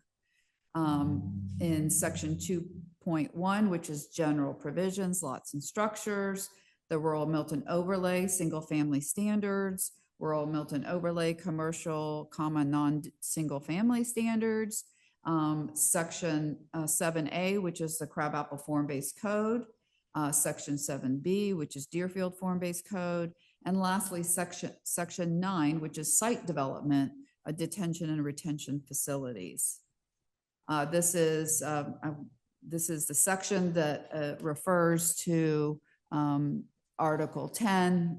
You know, that's just to show you that it's basically approximately 3 pages long, so that it just makes it easier throughout the UDC. It references this section that is not being changed at all and just showing it to you as reference. At the CZIM in March, there was no comment on this item. And with that, I'd be open to any questions. Do we have any public comments on this item? Madam Chair, we do not. Would anyone like to make a public comment on this item? She would not. Okay. Any questions for Robin regarding this item? Anyone like to make a motion on this item? Brad, go for it. I move that we accept our Z 25-06. And recommend approval? Recommend approval. Second. Moved by Fred Edwards, seconded by Brian McNeese. Any discussion? Closing discussion. All those in favor? Aye. Aye. Any opposed? That passes unanimously. Great. So I just want to remind everybody that we will be having a special called meeting a week from tonight on April 30th at 6 p.m. And I appreciate you all who have responded in the positive. So it appears we do have a quorum, so we can have that meeting. And then just. To be clear, that will also include consideration of agenda item C It will be in 2507, which was consideration. previously continued to that Yes. meeting. RZ 25-07, the Deerfield Form-Based Code text amendments, and other section as the UDC as related to it. Right. So we do not call that since we already It's deferred been, it. yeah, it's already been. Any new business? Any other old business? Anything for the good of the order? Just one heads up, I know I will not be at the meeting, the next The May meeting, the May meeting. I will not be there. So just be sure we have a quorum, just letting you know now. The other challenge that you're not going to be here in May. May 28th, I'll be on vacation. And on May 28th, I have to work, so I can't get here till 6:15. I also may not be here on the 28th for vacation as well. That's. But then the other You four. can't miss. Oh, no. I'm But we checking have- to see if Based on, we I'm have a around May quorum 28th. of 4. But I won't be here till 6:15. Okay. So you might have to sit here and cool your jets until I can get here. I just have to come from the library. Okay. We might start a little late to get quorum. Good to know. Oh, your able assistant here could start the meeting and then. He won't be He's here. not going to be here. Oh, didn't see him not. Yeah. Okay. There's a So reasonable I don't know chance if I you won't want be to here. advertise also. it to start at 6:15, since I know I won't get here till 6:15, or just advertise it for 6 and start late once we get a quorum. Well, if you have you advertised it yet? We haven't yet. We will tomorrow. If you haven't run it yet and you know for sure it will be at 6:15, you can make a motion to set the next meeting at 6:15. Yeah. I don't know that I'm almost tempted not to worry about it. If you're pretty comfortable in that it's 15 minutes. I think I'm more worried about the quorum at this point. Yeah. At this point, everybody that, we have to have Vic, myself, Trey, you won't even Yes. you won't be able to start. Right. Because you won't have a quorum. I mean, I leave the meeting at the standard meeting time. If you're fairly comfortable, it's going to be 6:15. We will get started when you arrive. I'm scheduled to be on a flight coming back from Montana that day, but I don't know the flight time.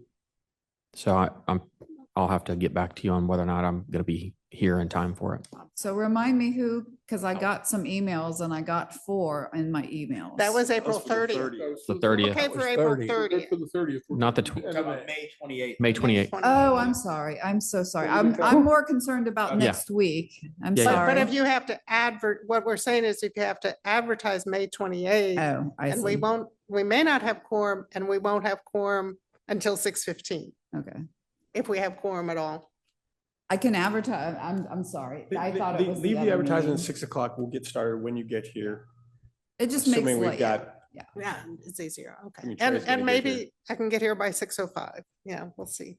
So can I just get another poll for next week, the 30th, to make sure who can be here? Can you raise your hands? And So 1, And- 2, 3, I'm gonna have to 4, get 5. back to you on the 30th. Okay, but Yeah, but I think you already had quorum. 5, yeah. Yeah, you already Okay. had quorum. Very But it's text reviews, Sumit. You're so know. good at that. I know. I gotta work Now, out what- all the scheduling.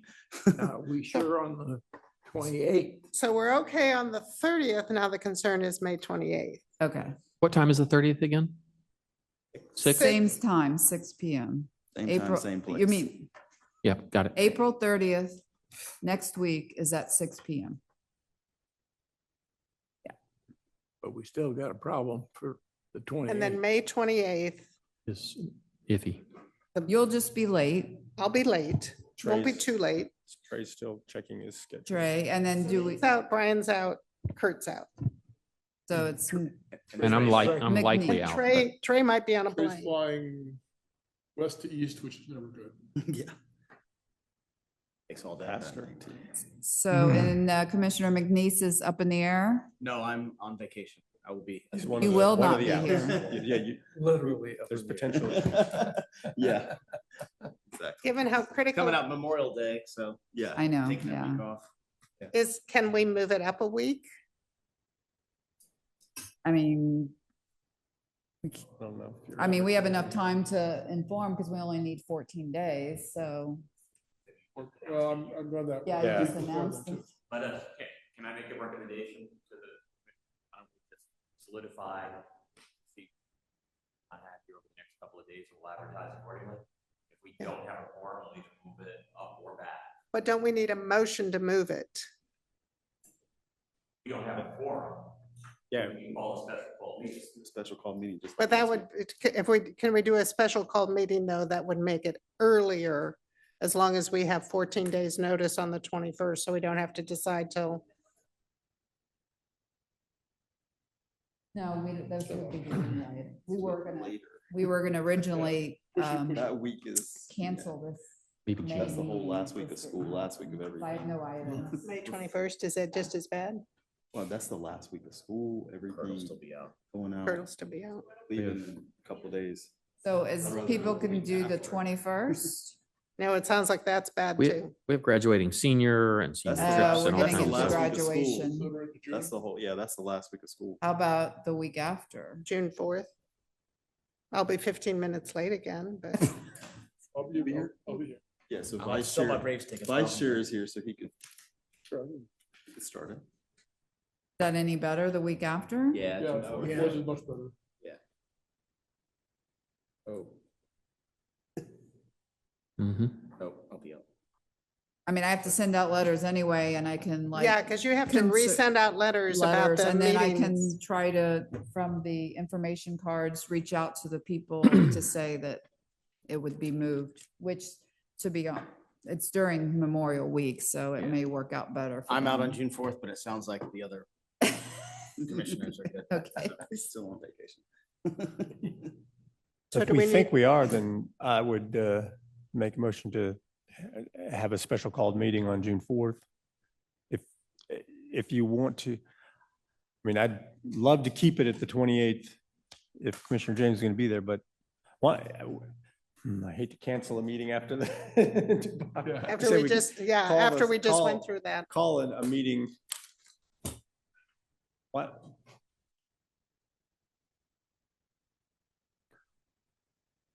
Why don't you call a meeting for which we can set an agenda later for June 4th? We can cancel that one if May 28th works. So we'll still try to shoot for the 28th because that's what people are expecting. Right. That doesn't happen. We will have called this one on the 4th and be prepared to go forward. So the only issue is if it doesn't go on the 28th, we're not gonna know that till a couple hours before the meeting. Well, He's gonna be flying. No, Well, I mean, he'll have a I'll schedule. know my schedule in a few days. I mean, Okay, yeah, if he's getting the flight arrives at 6, yeah, we won't have the know where meeting, to go. but if it arrives at noon, So I'd like to make a motion that we have a special called meeting of the Planning Commission on June 4th, 2025 at 6:15 PM. Second. Any discussion? All those in favor? Aye. Aye. Any opposed? Seeing none. And if we don't need it, we don't need it, but we haven't. June 4th, 6 PM, 6:15 PM. But how do I do this? Okay, yeah. It'd be nice when you send out the letter, you can say it's May 28th and, or possibly the 20th is June 4th. Yeah, Well, that's, we'll figure that out. I'm assuming we're going to have more information. The next couple days Yeah. or a few days. On Will my you know? flights, ideally, what is today? Wednesday, by Friday. Like I'll, this Friday or a week from Friday? this coming Friday, Oh, I'll, okay. I'll reach out whether I know or not. Okay, Yeah. great. Okay, And then you can send the letters and update the signage. okay. Let's hope Delta's on time. Great. Anything else? Was there going to be a joint review of the design review manual with Yes, the that is DRB? on May May 6th. 6th is a joint. So let's take some hands. My understanding before there was going to be a quorum on May 6th because we need a quorum of you all and of the DRB. So May 6th. Good. Should be fine. Okay, okay, good. We're good. That's what I thought. Okay. So put that on the calendar for a joint meeting with the DRB on May 6th. The intended topic is to review the Design. design review, manual. the design manual for Deerfield. Yeah. Right. Okay. Anything else? Any other meetings?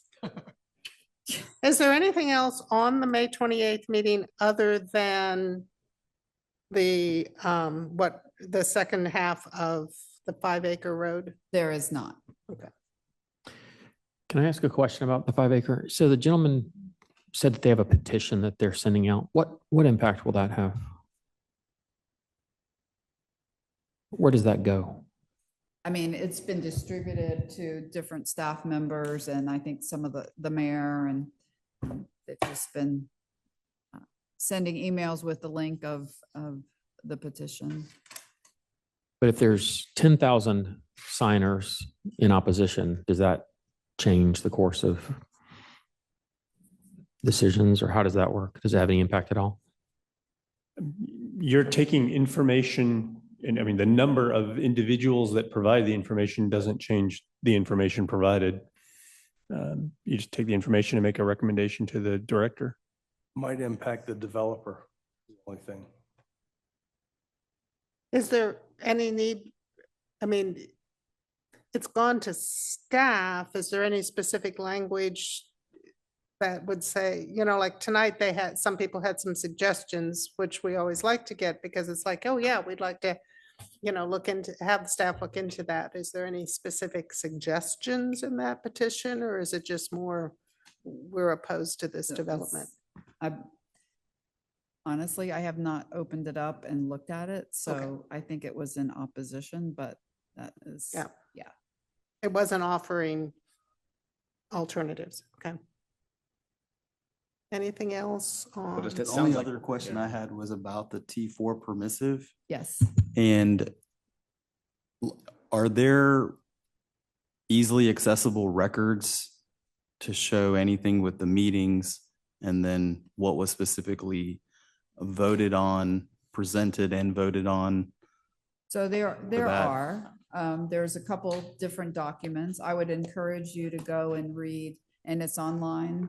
I think Chairwoman Birds had stated that is the Highway 9 North or 9 North Vision Study is on the website. If you go to community development and then comprehensive planning, and there's a list of plans. So I encourage you to go to that because it's kind of an outline. And there's an appendix to it that actually gets into a fair amount of detail about who attended and what happened. So there's that. And then also I would be happy to forward you all the minutes of, there was a text amendment that had to do with what I referenced to in 2016 of the, well, there would be an approval of minutes, and I can gather these different things and send it to you. It's all public record. So when they do their open records, I'm sure a lot of this they're going to request as well. So let me work on that and get you different meetings, because especially at council, everything was done verbatim, any kind of motions and discussions. So there would have been approval of the vision plan. There would have been approval of the original 2015 Deerfield form-based code, and then the subsequent amendment to deal with residential adjoining Highway 9. And there's a very long, not long, but there's a pretty thorough discussion, and there's a very thorough staff memo to discuss what had happened. And as far as even with the Planning Commission at the time, dealing with, okay, you know, we said that 5 acre could have residential. Now we're saying you can't. And there was some discussions back and forth. And finally, you know, ultimately it was given that exception that for 5 acre, they could have residential uses, and only those 4 lots could have residential uses, which include townhomes, single family, whatever. That's where I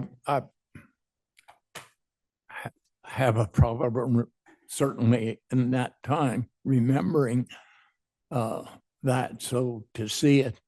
Yeah, I'll be happy to forward that, all those documents to you. Okay. So for backgrounds. And one more question that I have. Is there anything that can be done? I know they've already got their application in, but is there still anything that can be done procedurally from the city, such as a moratorium, for instance, or something like that, that could be in place before this actually got to council, or to the community development director for an approval? Like, is there anything else procedurally that could be done where something could be stopped and changed before there was a formal approval? I'll defer to the city attorney. Yeah. Generally speaking, once you're in the process, you have right to proceed with the process that you initially filed under. Right. So if something got changed, would apply going forward. They would already be grandfathered into what was already in place. right? Generally speaking, yeah, for most, Yeah. almost everything, but for this, yes. Okay. So even with the current moratorium that we have for Deerfield for the implementation plan, it was very clear that the moratorium was only intended for anybody who had to seek zoning actions like a use permit or an infill rezoning. So even the current moratorium doesn't even apply to this because they can do it by right. Yeah. That's not your That- question you No, no, asked, but yeah, that's yeah. an No, example No, of. it's a good point. Yeah.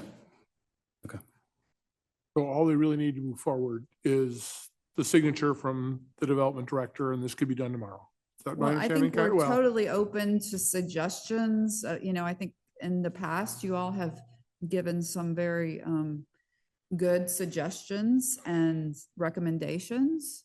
And so if throughout this process you see some and you want to forward them as the recommendation, we'll definitely take that into consideration. So.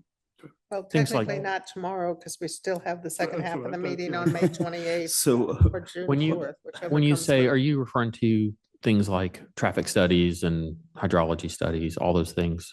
Is that the, So for one thing, there was, because of the number of units being developed, it did not require a traffic study. Okay, the only thing related to traffic was a site distance that they provided for the exit. In regards to hydrology and more specific landscape and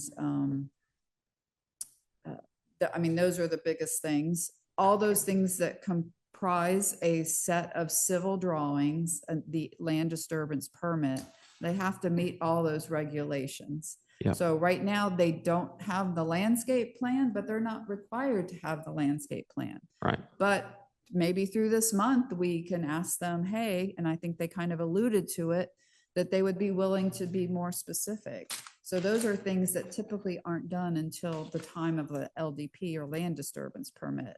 Yep. So obviously, and there was questions about hydrology.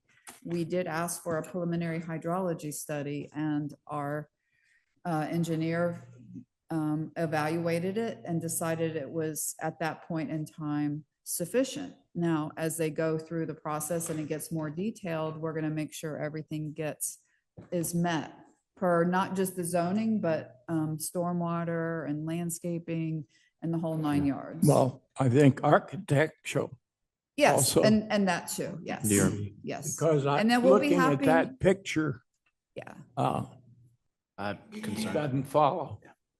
So we will be very, I'm sure we'll bring Bob on and those suggestions that were made, we'll definitely even start working on that. Trying to coordinate that even between now and the next meeting, so. Yep.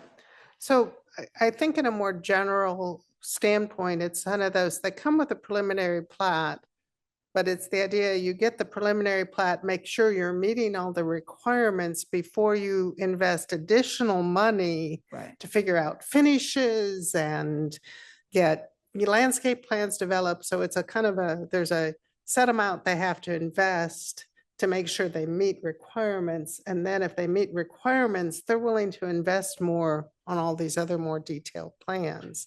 And we've been trying to move more and more of that up front to make sure we don't run into problems later.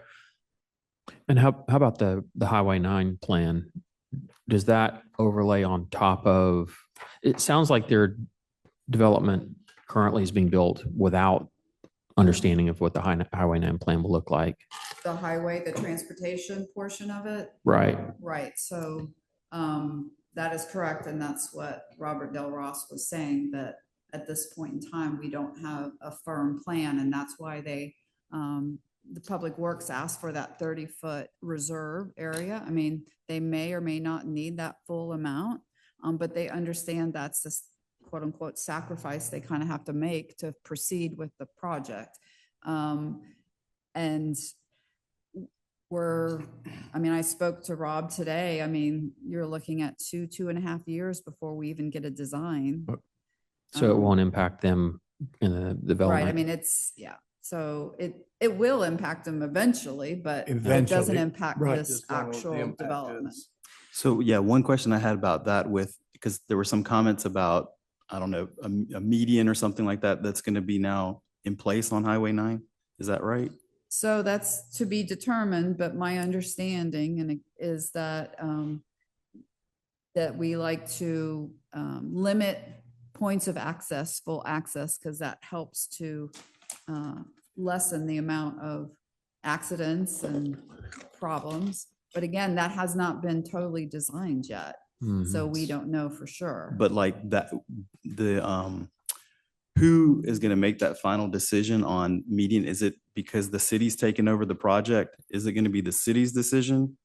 I mean, I Or- think they'll work with GDOT because we've even worked with GDOT thus far to make sure they were okay with the entrance being where it is. Because if it was their decision, if GDOT had the power, they would have probably put it on 5 Acre Road. But because of our zoning requirements, they were okay with it being where it is. So there's no way that GDOT, anything that they were to implement could supersede what we have, where we're saying the entrance cannot be on 5 Acre, it has to be off of Highway 9. and that's the letter that Rob shared, that basically they're in agreement with allowing the entrance to be on Highway 9, even though standard traffic practices would probably say otherwise, No, but they're willing. Right, but what I'm saying is they're saying that, but they're saying that because the city has said, hey, this is how we have it set up, where the entrance would have to be off of Highway 9 and not 5 Acre. But if the city were to say, I don't know if there's a way, again, I know this has already been approved, T4 permissive, and if that was how the plan was and they've applied for it this way, but is there a way of changing that? And then if GDOT says, if that's what you guys want, we're fine with that as well, right? Where you change The that only way to entrance. change that would be to amend the ordinance or the form-based code and the requirements that are embedded in it for specifically this area. And that couldn't happen again because they're already in process. Right, I mean, the only way that I saw that it could happen would be to get a variance, and, you know, I think that is one thing that the community would rather prefer to have it off of Highway 9 instead of off of 5 Acre Road, because that means all those trips that they have to wait in line to get out. So it's to their, you know, even though in general, having the exit off of 5 Acre is for the good of the the larger community, it's not for the better for 5 Acre. And that's what was negotiated 11 years ago, was we do not want anything other than single family detached product to be off of 5 Acre Road. Yeah, but I guess the reason why I'm asking, because if there's going to be a median, and if they're talking about U-turns and all of that versus the entrance being off of 5 Acre, then we don't have to worry about all of those things Well, I happening on would Highway probably, 9. I mean, I am not the expert, I'm not the transportation engineer, but I think from my understanding is there's going to be many subdivisions up and down Highway 9 that will not have a full access. That's not a promise. So this neighborhood though has right in, right out. So if there's a median, that's not going to change anything. Right. You're heading north on 9, you still have to go up to Crooked Creek, pull into their entrance, do a U-turn and come back. No, you don't pull into the entrance. You do a U-turn at the Yeah, you just do a U-turn, yeah. permitted Well, U-turn. Can I suggest, if we're going to go into the Details. details of this particular project, we bring it up Yeah. at the next. I was agenda item. about to say we should probably have this defer this to our May or June meeting. But conceptually, it's okay to discuss this idea of what comes first, the subdivision or the traffic plan. Yeah, so, yeah. So our discussions between the transportation engineer and the city attorney was, if this comes first, this is what gets developed first. So, yeah, so we'll try to keep discussions more in general practice in these discussions, not specific to an agenda item. So bring it up in May or June. Well, Smeet won't. We all have some homework to do before May 30th. In your packet was all the lovely red lines that we will be reviewing on the 30th. So be sure and So, and I familiar, may- bring I those and actually- familiarize yourself. You might have some, edits to it, so just probably the there is? beginning of next week, so Yeah. bear with me, there's still some tweaks, so just as we said, we weren't quite ready, so that is a true statement. you can still read it. and You she'll can point still out. read it, please, go ahead. Maybe it'll put you to sleep if you have some insomnia. We did read it. Anything else, Brian? Motion to adjourn? We have a motion to adjourn. Do we have a second? Second. Second from Mr. Commissioner James. All those in favor? Aye. Any opposed? That's unanimous. Thank you very much.